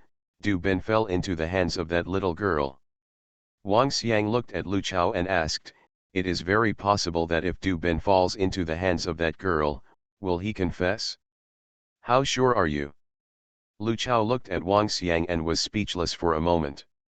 Wang Xiang got the answer from Lu Chao's expression and said, even if Du Bin has been with you for decades, you can't guarantee whether he can survive being tortured to extract a confession. You will never do what you asked him to do, reveal half of it to the outside world, right? Human beings are made of flesh and blood. Being beaten will hurt, and not everyone will be fearless in the face of danger. Therefore, we have to prepare for the worst. What are we going to do? At this point, we are already at the end of our rope. Having been in office for many years, they both knew very well that once what they had done was revealed to the world, the only way out for them would be death. The Prime Minister walked around in the room, and after a while, he said, "Let's make 2 preparations." Lu Chao asked, "Which 2 hands?" Wang Xiang walked to the table and sat down. "Send away those who can be sent away at home as soon as possible." Lu Chao said disapprovingly, "Where to send it? The world is so big, can it be the king's land? Where can we escape to?" Wang Xiang thought for a while and said, "Go to the sea and escape overseas. Going to sea is so dangerous. How many people who go to sea can come back alive? Lu Chao is extremely resistant to unknown things." Wang Xiang said, "If you stay here, you will only die. Why don't you go out and have a chance? There is still a chance of survival. What if you survive?" Lu Chao didn't want to leave his hometown and go overseas, so he asked, "What about the second way, what is it?" Wang Xiang said, "The second way? That is to give it a try. Tomorrow, Ye Minghao of Duke Qingqiu will get married. The emperor treats Duke Qingqiu so favorably that he will definitely come to congratulate him in person." Before the king could finish speaking, Lu Chao interrupted him, "What do you mean, to get rid of the emperor while he is out? This plan will not work. You have to know how many people are there in the open and secret guards when the emperor is traveling? How many people are there in the court? If the emperor takes action, isn't that going to death?" Wang Xiang turned to look at Lu Chao, feeling extremely bored and annoyed. He said, "You are afraid of death when you escape from the sea. You are also afraid of taking action against that person. What can you accomplish with your foresight and hesitation? At that time, if it weren't for you, would King Duan have been defeated? The situation was so good at that time, but because you were worried about this or that, and did not take action when it was time to take action, and were indecisive and hesitant, King Duan missed the opportunity, thus costing the lives of King Duan and the Queen Mother. It is true that things are easy to change, but character is hard to change. It has been so many years since the incident, but you still haven't learned a lesson from what happened back then, and you're still like this. You still act like a gatekeeper, do things in a sloppy manner, and are not decisive at all." Wang Xiang shook his head as he spoke, showing great disgust and contempt for Lu Chao. Lu Chao's face turned red after being talked about by Wang Xiang. He knew in his heart that his biggest problem was hesitation and hesitation. But it's one thing to know it, and it's another thing to be accused. Lu Chao frowned and retorted, "Why do you talk like this? Can you blame me for what happened back then? You claim to be smart and are known as a good fortune teller. You can calculate everything clearly. Why didn't you calculate the existence of Long Shadow Guard? Was it my fault what happened back then? It was obviously bad because Long Shadow Guard suddenly disrupted the situation. I have everything settled. Who knew that Hualing would appear out of thin air? You didn't even think of this. How can you blame me?" The Prime Minister waved his hand, "Okay, I won't bother you with the past. We have come to this point, and you know in your heart whose responsibility it is." Lu Chao said reluctantly, "We've said it all, so let's make it clear. What do you mean you don't want to argue with me? What did I say?" The Prime Minister looked at the red-faced Lu Chao and felt extremely annoyed. He knew clearly that the man in front of him was extremely vain and wanted to lose face. "Okay, what did he do in the past? Isn't this causing trouble for yourself?" Lu Chao saw that Wang Xiang was silent and said to Wang Xiang, "Don't look at me like that. If you have something to say, don't curse in your heart." The Prime Minister knew that if he didn't apologize, Lu Chao would pester him all day long, so how could he have time to spend with him here? Then he said, the past has passed. No matter how clear we manage it, it won't help. It was my fault just now, and I shouldn't bring up the old things again. I'm sorry, I apologize to you. Lu Chao did not acknowledge Wang Xiang's perfunctory apology. You apologize so reluctantly and unwillingly, it's better not to apologize at all. I know that you have been complaining about me all these years, thinking that I ruined the important matter between King Duan and the Queen Mother. Let me tell you, what I did for King Duan and the Queen Mother was no less than yours. The Prime Minister said in a deep voice, you are crazy. You dare to say anything outside. Don't you understand the principle that walls have ears? Lu Chao glared at Wang Xiang angrily and said, didn't you instigate this? Okay, I was wrong, and I solemnly apologize to you. Keep these words in your stomach, and no one is allowed to say them again. Understand? Wang Xiang explained seriously.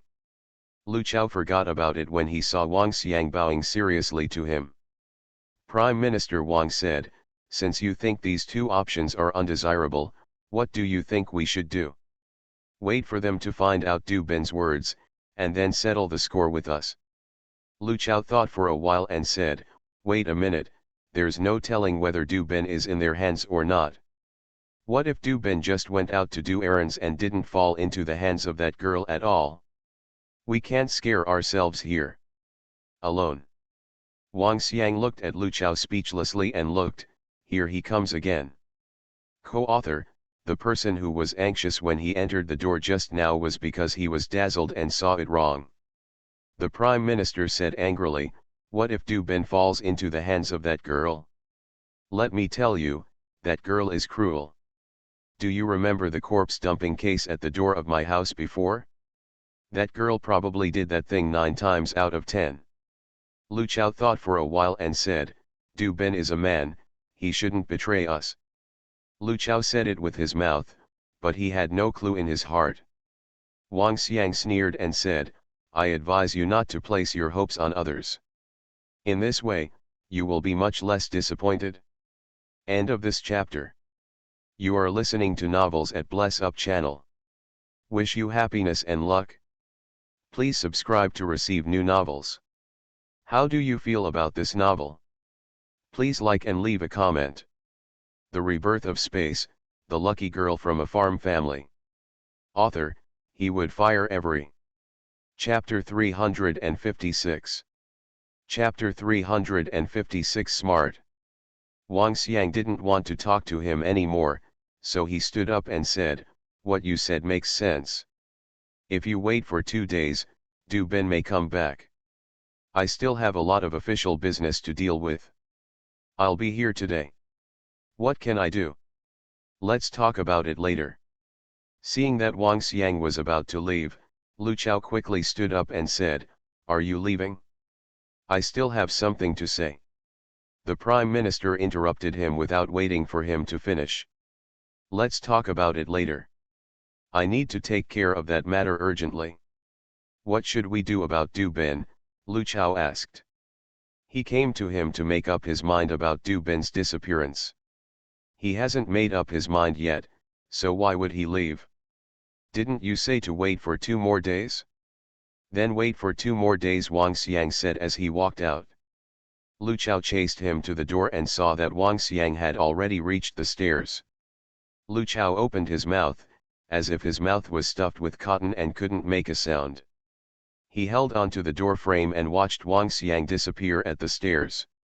The Prime Minister came out of the tea house, got into the car and said, go back to the house. The entourage Suxi was stunned. Seeing the king's sullen face, he didn't dare to ask more questions and drove to Baekang Gate. The Prime Minister returned to the mansion and asked, where is the old lady?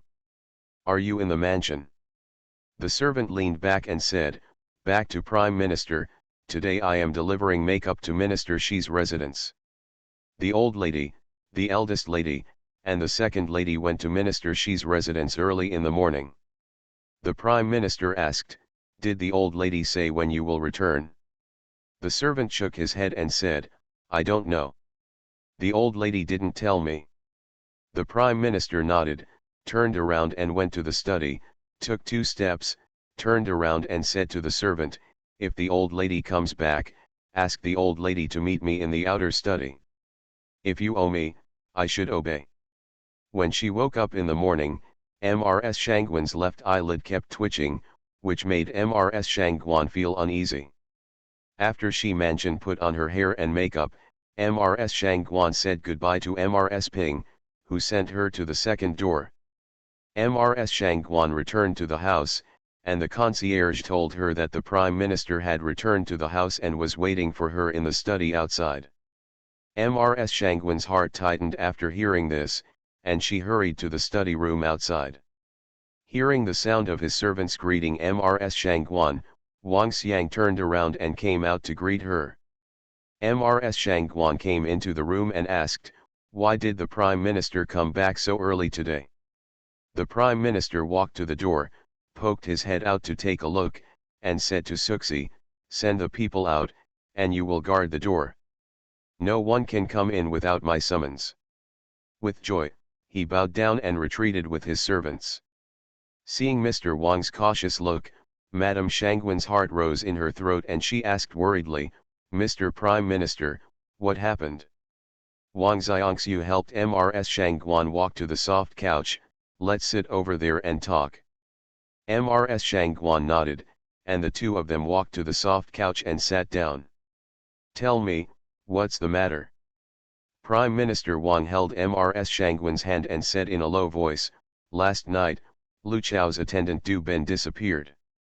Mrs. Shangwan's eyes widened in shock, missing? Why did she disappear? Was she kidnapped by that girl's people? Mrs. Shangwan's sensitivity made Wang Xiang very satisfied. Thinking of that idiot Lu Chao, Wang Xiang sighed slightly.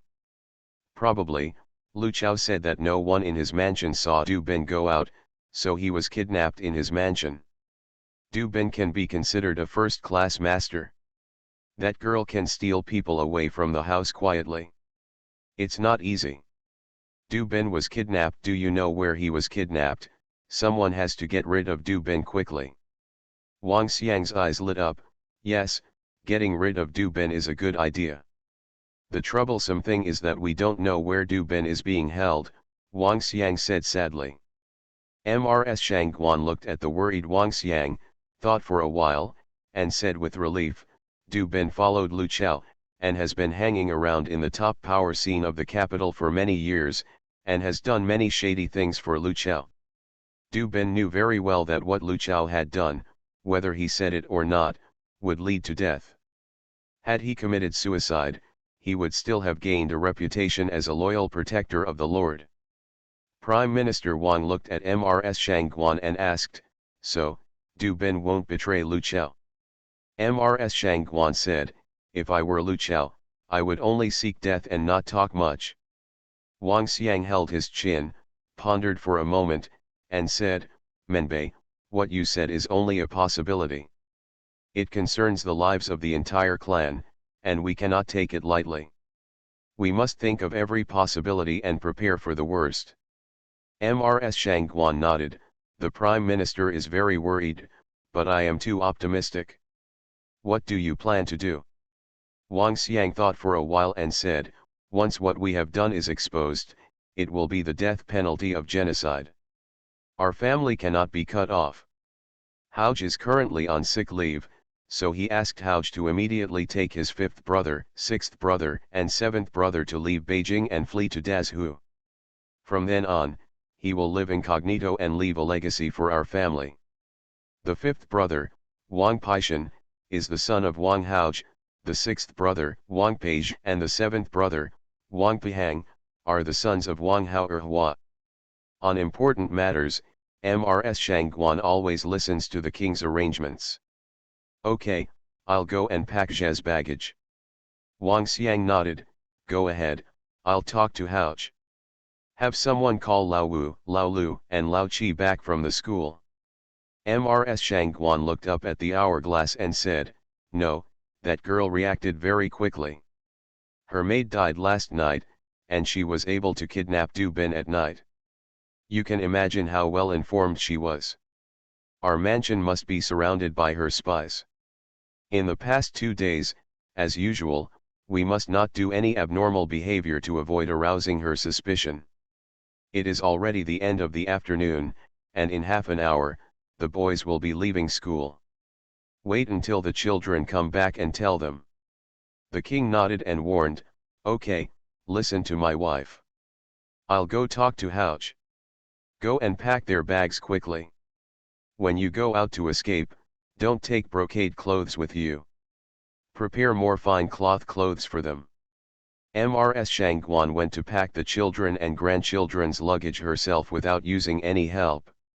Wang Xiang went to the study of his eldest son Wang Haoch, and the father and son talked in secret for more than half an hour. The Prime Minister asked his 3 grandsons, Wang Paishan, Wang Page and Wang Pihang, to be called into the house.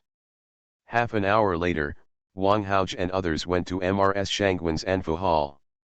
Wang Haoch took his 3 children and kowtowed to Mrs. Shangguan. Mrs. Shangguan asked him to carry his baggage and left through the tunnel of Mrs. Shangguan's back room. Hua Yanran had dinner at Shi Mansion before saying goodbye and returning to the Princess Mansion. Shi Yamei knew that something was going on at Hua Yanran's house, so she didn't leave her alone and only told her to come early tomorrow. Hua Yanran returned to the princess's mansion.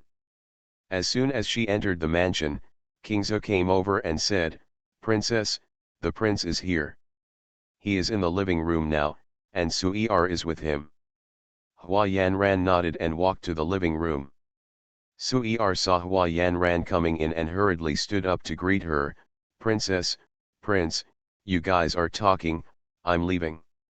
Sui Er glanced at Shi Qing pulled at Heather, and they all retreated together. You. They both spoke at the same time. King Qin smiled and said, "You speak first." Hua Yanran smiled and asked, "How long have you been here?" King Qin raised his hand to look at his watch and said, "It's been half an hour. You were frightened yesterday. I wanted to see you in the next year, but there were too many things and I couldn't get out." The king of Qin was responsible for the affairs of the ceremony, and all matters, big and small, were reported to him one by one. He was busy until Shenxi, when he finished the matter and dealt with the 2 of them in one go. He came to look for her before even returning to the house. Hua Yanran said lonely, "I'm okay, but it's a pity that the morning sun is gone. She followed me from Hongcheng and stayed with me for 6 years. I also plan to arrange marriage arrangements for them after the Chinese New Year, and then watch them get married and have children. In the end, she died like this, and it was because of me." Hua Yanran felt sad and very depressed. King Qin walked to Hua Yanran and sat down, stretched out his hand to hold her hand, and comforted, "I can understand your mood. Things have happened. People can't be resurrected after death. Let's be more open-minded and give Chao Yang a good burial." Hua Yanran nodded, "Yes, Uncle Hua sent Chao Yang to Cin Temple. Yesterday I went to burn incense sticks for her and asked the master from the temple to perform rituals for her for 3 days. The day after tomorrow is the day for her burial. I will give her a ride then." King Qin squeezed Hua Yanran's hand and said, "Just make arrangements." Hua Yanran let out a long sigh and said, "I thought I could protect the people around me, but in the end, Chao Yang still lost his life in vain because of me." Shi Yang's death made Hua Yanran blame herself extremely. King Qin comforted him and said, "Xiao, I don't blame you for this. You don't have to blame yourself. If you want to blame, you can only blame the criminals for being extremely vicious. Let's find the criminals, bring them to justice, and avenge Chao Yang." Hua Yanran nodded, "I know. I won't make it easy for him." King Qin was stunned, lowered his head and asked, "Have you found out who did it?" Hua Yanran raised her head and looked at King Qin, nodded and said, "The gangster was ordered by the British Duke, and his target was me." Yesterday Chao Yang and Wang Gu took a car for a half-day trip, and the people ordered by the British Duke mistook Chao Yang for me. I just started with Chao Yang. It is indeed him. My father tolerated him again and again, but he did not repent, King Qin said angrily. I'll go find him to reason. With that said, King Qin stood up. Hua Yanran grabbed him and said, Qinjian, don't be impulsive. Just listen to me. King Qin stopped and turned to look at Hua Yanran. Hua Yanran said, Qinjian, let me handle this matter by myself, okay. King Qin thought for a while. Hua Yanran was not an ordinary boudoir lady, she had Huada, Wang Gu and others around her, and she had the ability to handle these things well. King Qin sat down again and said, okay, if you need help, you can ask Ruan Chu for help. Hua Yanran nodded, thank you Qinjian, I understand. Yesterday I had Du Bin kidnapped. Uncle Hua is interrogating him now. There should be news in 2 days. King Qin looked at Hua Yanran in shock and asked in disbelief, did you kidnap Du Bin? Well, what's the matter? Can't we kidnap Du Bin? Hua Yanran asked, seeing King Qin's surprised expression. King Qin said, it's not that Du Bin cannot be captured. Who do you want to capture Du Bin? A few days ago, Rugjuan and Ruhin teamed up to fight Du Bin, and they lost to Du Bin. Among the 4 of them, Yuan was the most skilled, but he was defeated by Du Bin. Hua Yanran said, Lu Guang, Han Shi and Ant Wang went to capture him. In terms of skill, they may not be as good as Du Bin, but Ant Wang can use hidden weapons. Hua Yanran placed the emphasis on the word hidden weapon. King Qin understood, so that's it? Hua Yanran said with a solemn expression, Qinjian, do you know about the British government raising dead soldiers? King Qin shook his head, I don't know, I only know that he arranged people for Lunjing Guard. Hua Yanran said, the people assigned to Lunjing Guard should be on Ming Road. And the dead men were the people he raised secretly. This group of people had the word wind tattooed on their wrists. The name of their organization should be related to the word wind. It was this group of people who attacked Chaoyang yesterday. This group of people lived in the north of the city, not far from where the British Duke now lived. Seeing that there was something in Hua Yanran's words, King Qin asked, Xiao, what are you going to do? Hua Yanran looked at King Qin, tonight, I will kill this group of people and avenge Chaoyang. Have you found out clearly? How many people are there? King Qin asked. Hua Yanran called out the door, here comes someone. Lonisara came in response. Princess, princess. Hua Yanran ordered, let Sui'er come in. Lonisara left. After a while, Sui'er came in and greeted them. Hua Yanran ordered, have you found it? How many people are there in that group? Sui'er leaned forward and said, back to the princess, I found out that there are 21 people living near Kiwan Lane in the north of the city. The leader is Lu Qi, and their name is Fenggu. Hua Yanran ordered, gather everyone together, let's take action today. Sui'er bowed and said, okay, I'll make arrangements right now.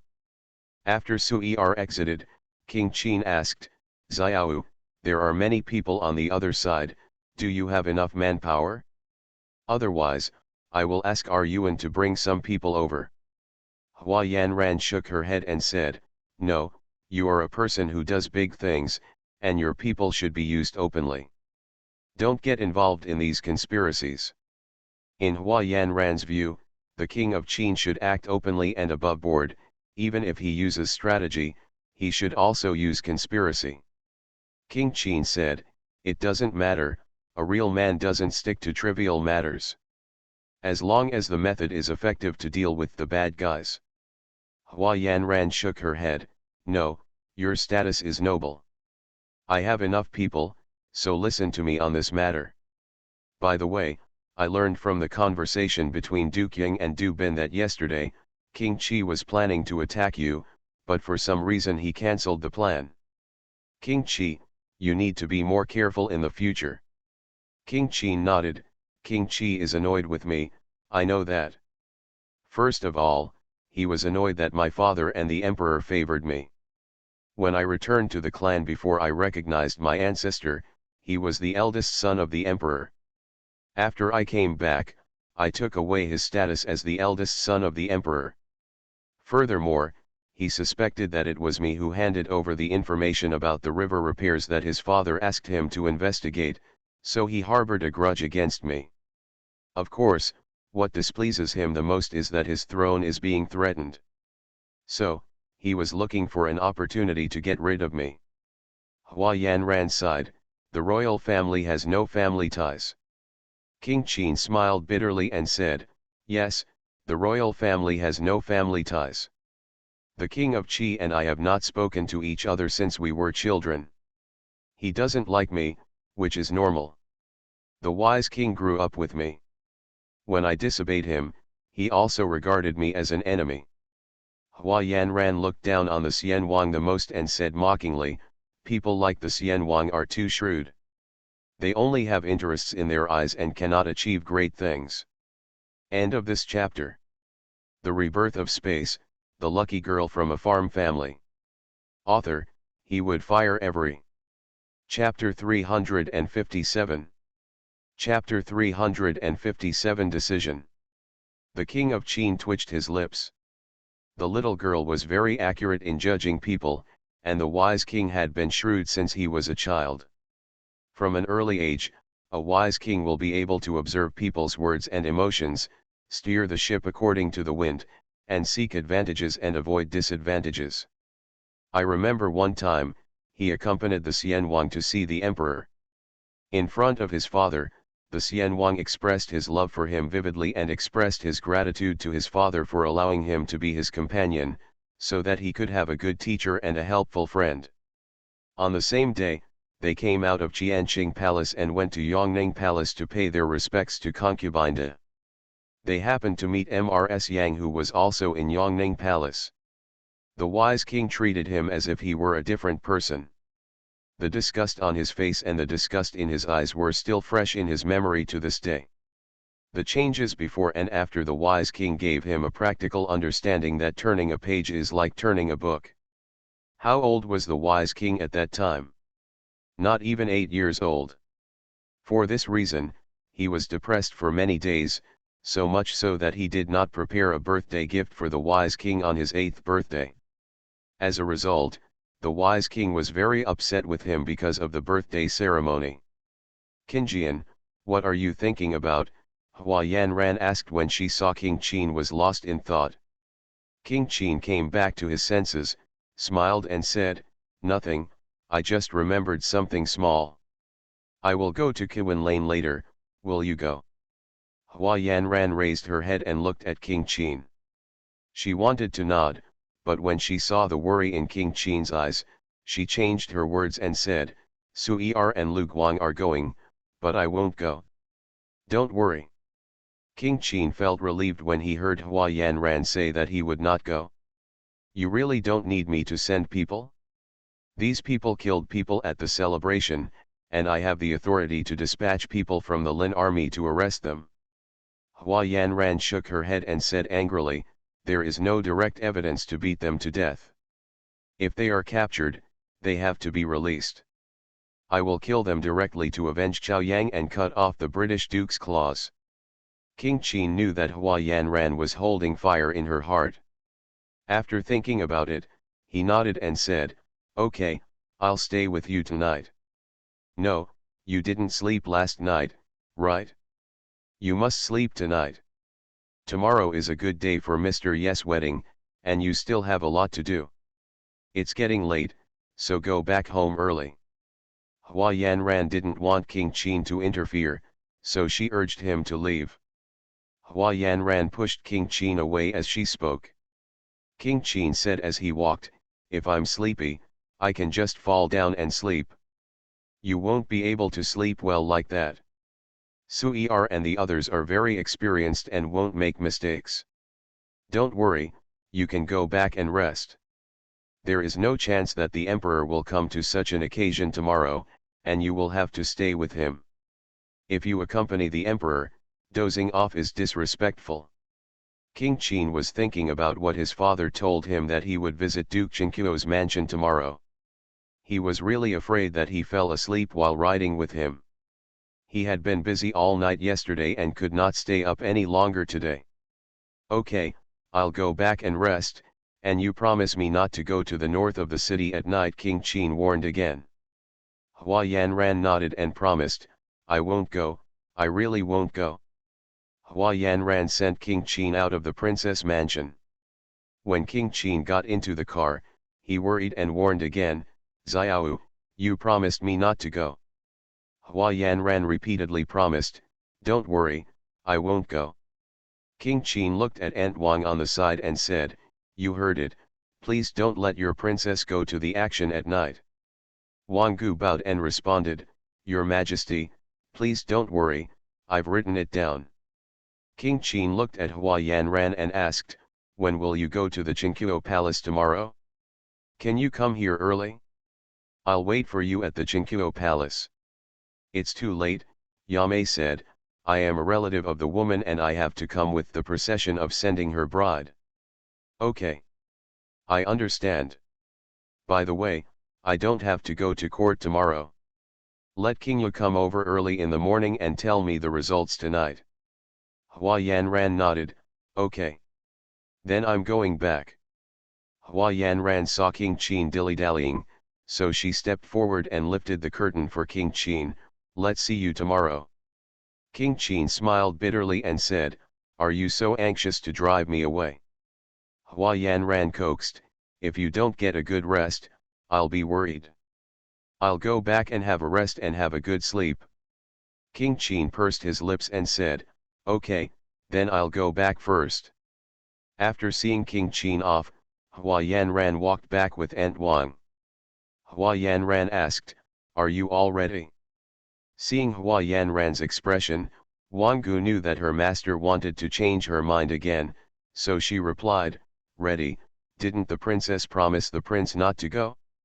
The princess must keep her word and cannot break her promise. I don't want to go because I don't feel at ease. I'd better go, Hua Yanran said.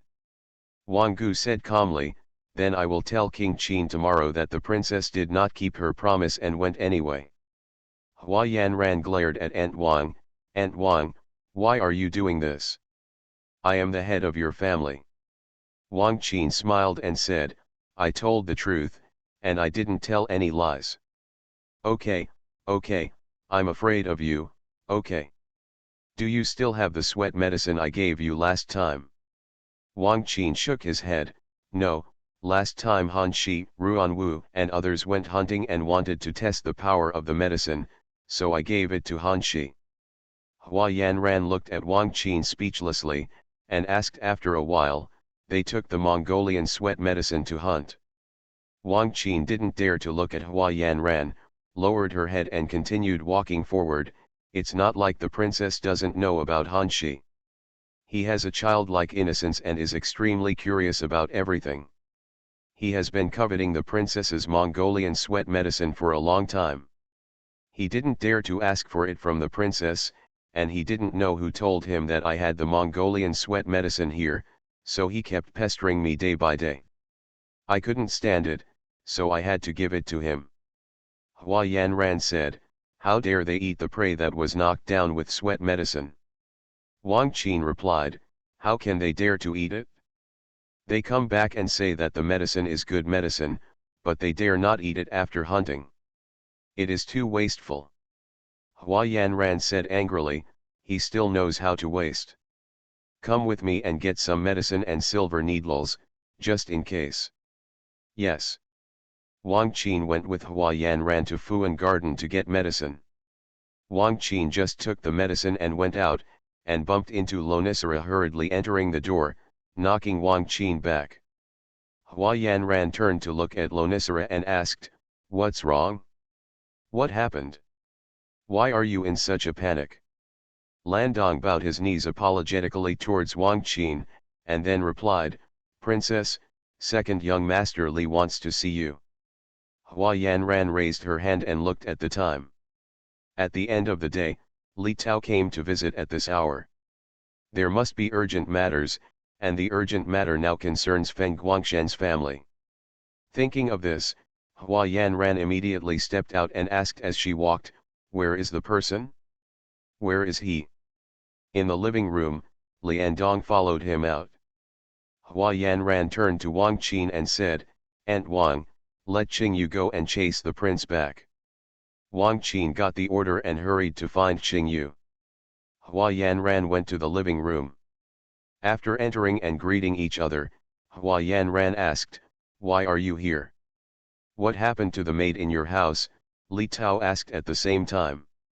Hua Yanran nodded, "Yes, the morning sun is gone. Chao Yang, Hongxia, one of the pair of maids following you in Hongcheng." Hua Yanran nodded again. "Who is the other party? Why did they attack Chao Yang?" Hua Yanran replied, "Their target was me. They mistakenly thought Chao Yang was me. Chao Yang died for me." Li Tao asked, "Do you know who the other party is?" "I know roughly, but I have no evidence." "Why did you come here to find me about this at night?" After hearing what Hua Yanran said, Li Tao pouted dissatisfiedly, "What? Can't I care about you? Do you think I'm annoying?"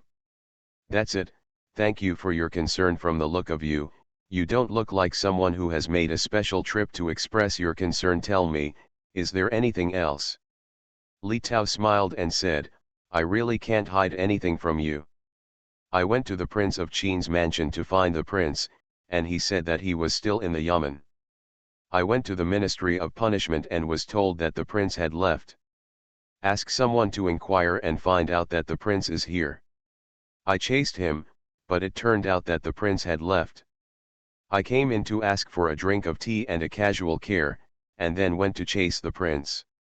Hua Yanran sat down on the chair, with a look that I knew was like this, and said with a smile but not a smile, "I heard that you were coming, so I came out to see you in a hurry. It turns out it was just a drop-in of concern, but thank you anyway. Since you have something to tell the prince, I won't keep you here. You'll go slowly and won't see you off." Li Tao tilted his head and looked at Hua Yanran, and asked tentatively, "What? Are you angry?" Hua Yanran raised her chin slightly and glanced sideways at Li Tao. Li Tao met Hua Yanran's small eyes, scratched his head and said with a smile, "No, I plan to tell you slowly when I go to Shi Mansion tomorrow morning." "That's what happened." "Princess, the prince is here," Lonisara announced at the door. Hua Yanran and Li Tao stood up to greet them. When King Qin saw Li Tao, he had an idea in his mind. After entering the room and taking a seat, he looked at Li Tao and asked, "What? Do you have a letter?" Li Tao nodded and said, "In the evening the day before yesterday, the eyeliner came over with a letter. He said that he saw Feng Guangshen's eldest son, Feng Xingguang, at Jinghu Villa in the northern suburbs. He came back to report it. I asked them to continue to keep an eye on them. They were in the northern suburbs. After squatting for 2 days, I saw Feng Guangsheng sending a mission Taoist priest out of Zhuangzi today. The spy confirmed that Feng Guangshen's family is in Jinghu Villa in the northern suburbs. There is no doubt about it." Li Tao of the Qin dynasty handed over his hand, "Thank you very much. Feng Guangshen's family is connected to the Su family case at one end and the Wangxiang mansion and the Hua mansion at the other end. If you pull out the radish and bring out the mud, there will definitely be many things happening next. I'll go back and sort it out. I'll give it to my father and let him make his decision." King Qin looked at Hua Yanran and said. Hua Yanran saw King Qin looking at her and understood what he meant. After a moment of hesitation, he nodded in agreement, "Okay. I will put the overall situation first and wait for the Emperor to make a decision. If she attacks the Duke of England tonight, it will definitely alarm the Duke of England, the Prime Minister and Huarujun." The King of Qin asked her to stay calm first and not to alert the enemy. Seeing Hua Yanran agree, King Qin stood up and said, it's getting late, let's go back. Li Tao stood up and said goodbye.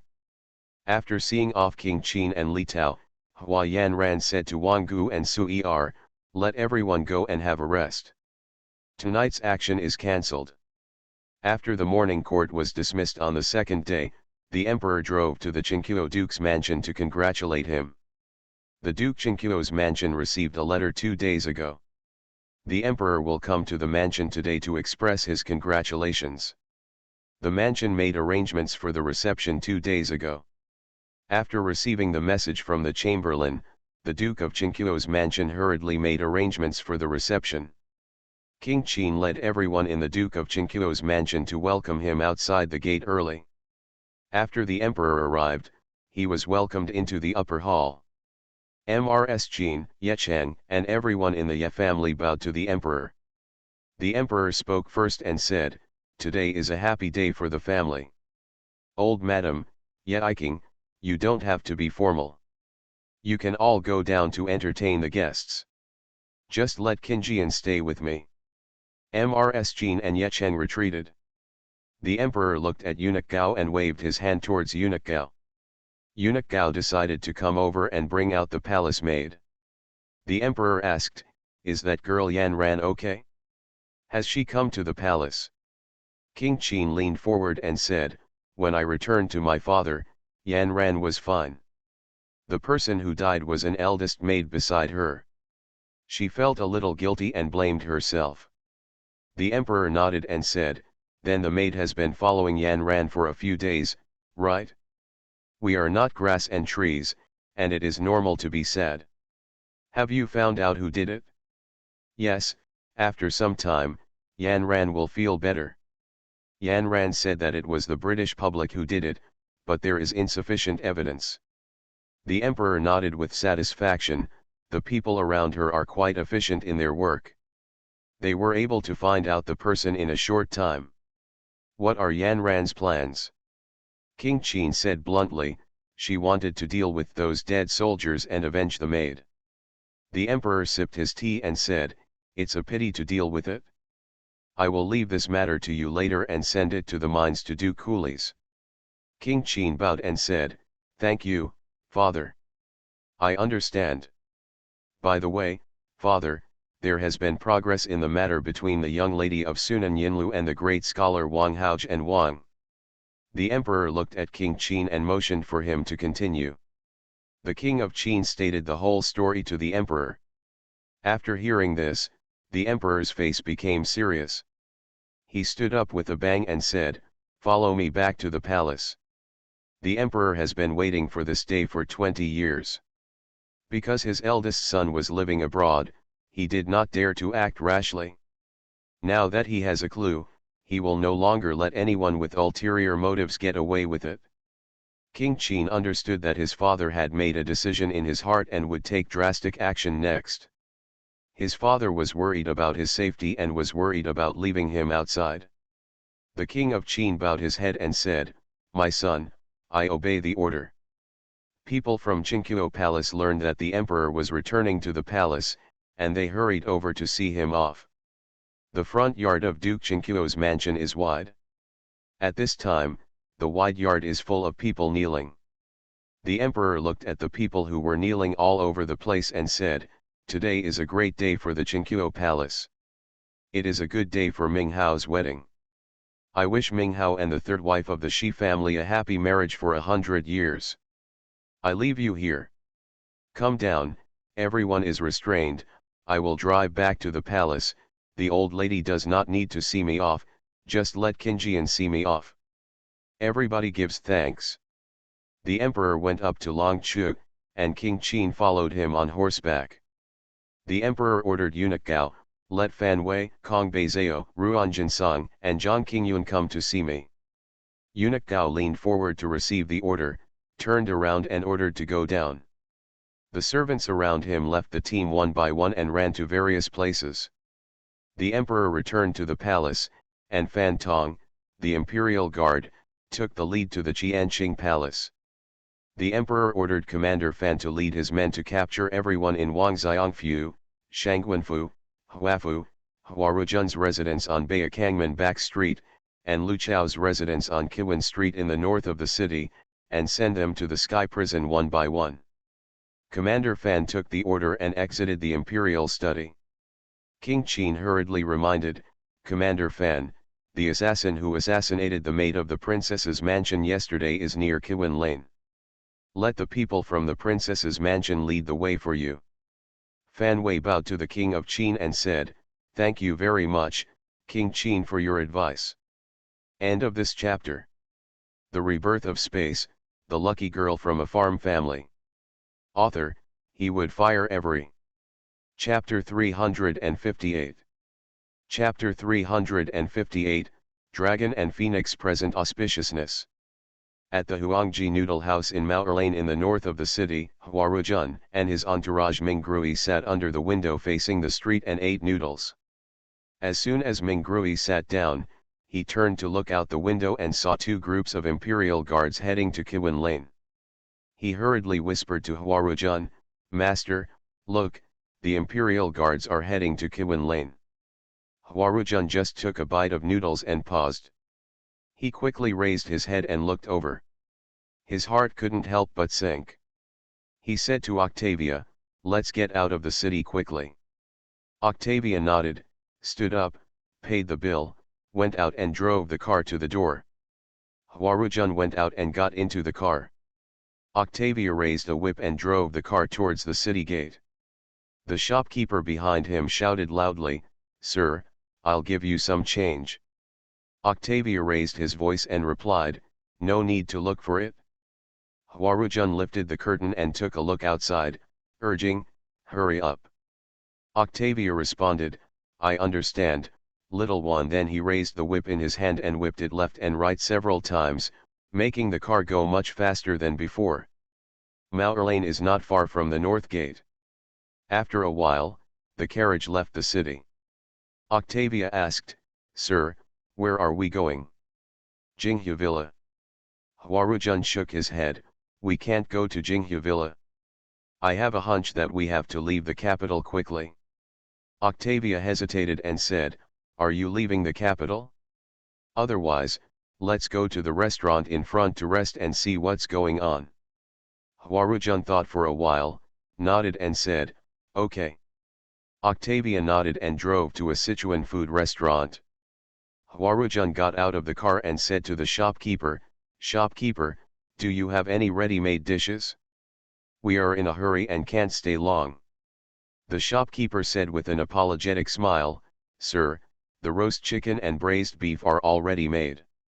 It's already dinner time, and our family can cook two ready-made dishes very quickly, so it won't waste your time.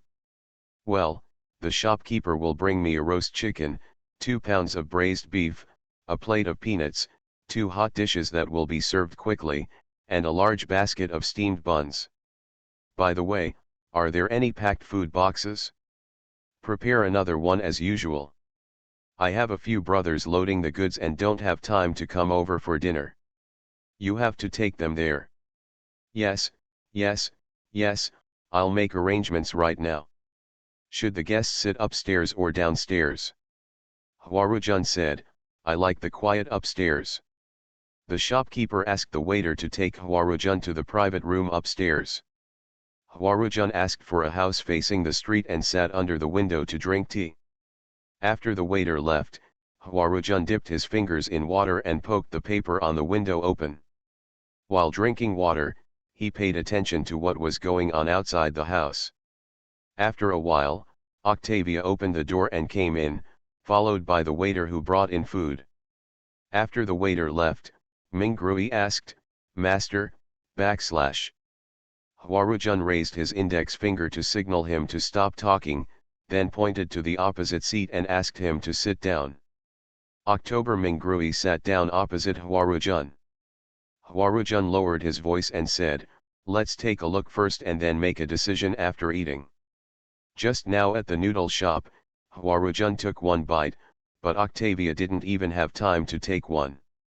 Mingrui bowed down and said, Okay, I'll listen to you. The two of them were eating and looking out through the small hole in the window. Soon, he heard the rapid sound of horse hooves, and Octavia put his head to the window to look. Huarujun was holding the kidney flowers on the plate.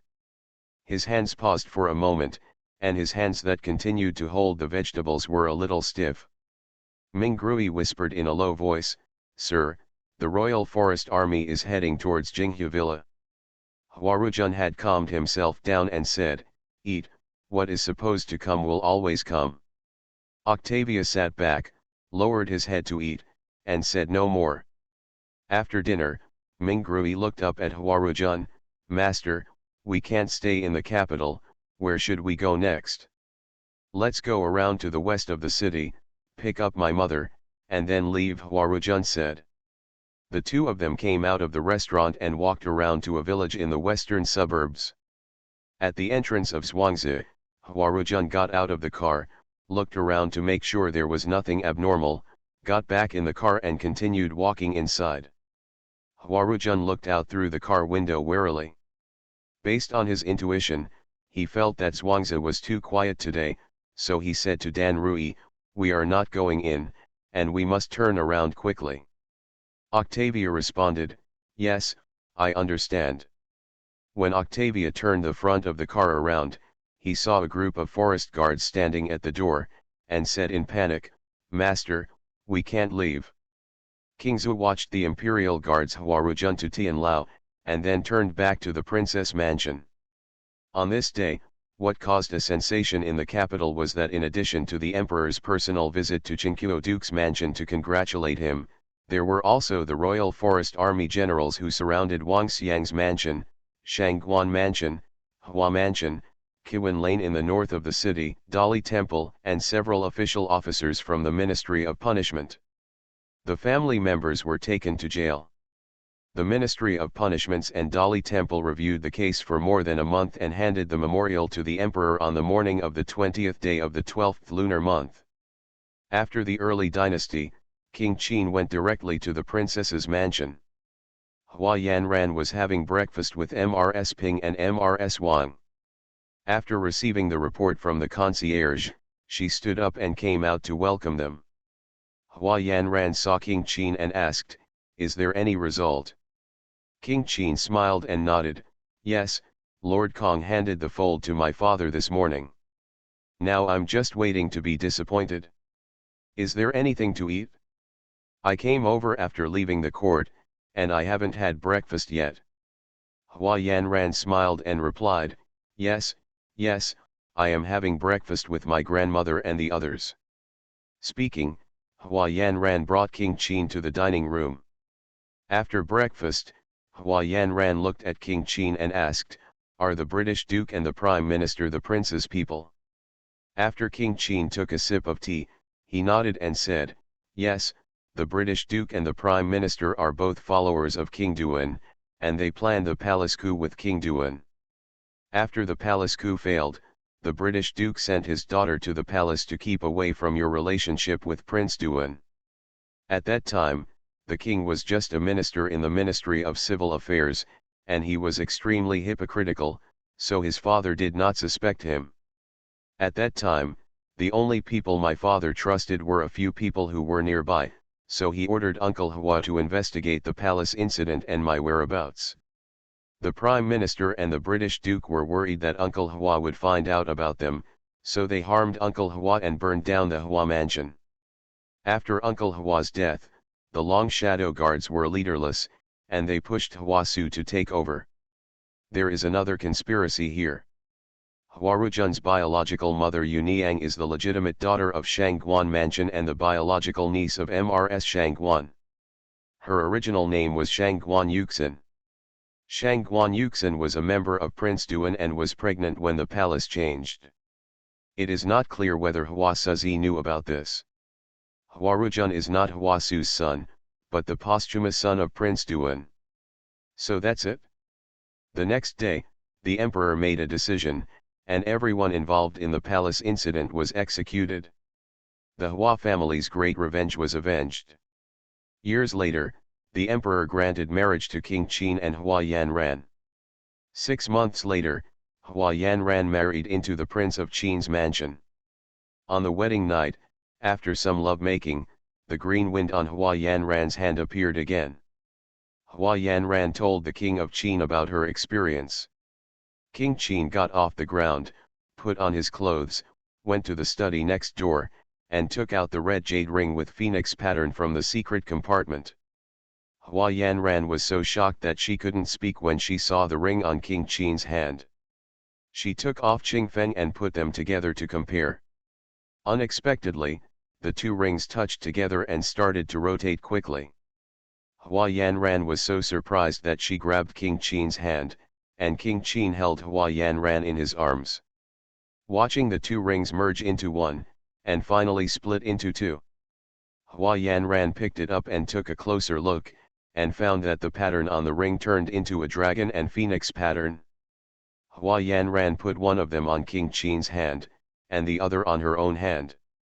When the ring is turned, the two people enter the space at the same time. Hua Yanran looked at the Dongshan mountain with blooming mountain flowers in the dream, and immediately pulled King Qin out of the space. King Qin remembered many things the moment he entered the space. After coming out of the space, he hugged Hua Yanran tightly. Wen Yan said, "Xiao, from now on, we will never be separated again." Hua Yanran nestled in King Qin's arms and responded softly, "Okay." This book ends here. As for the past life and future of Yanran and Qinjian, I will write about it later. Thank you all book friends for accompanying me along the way. Thank you for your support and encouragement. Mumu would like to sincerely thank you all. Happy Mid-Autumn Festival. Thank you book friend Fallen World for your reward. Thank you very much. Thank you all for your support and encouragement along the way. Thanks. End of this chapter.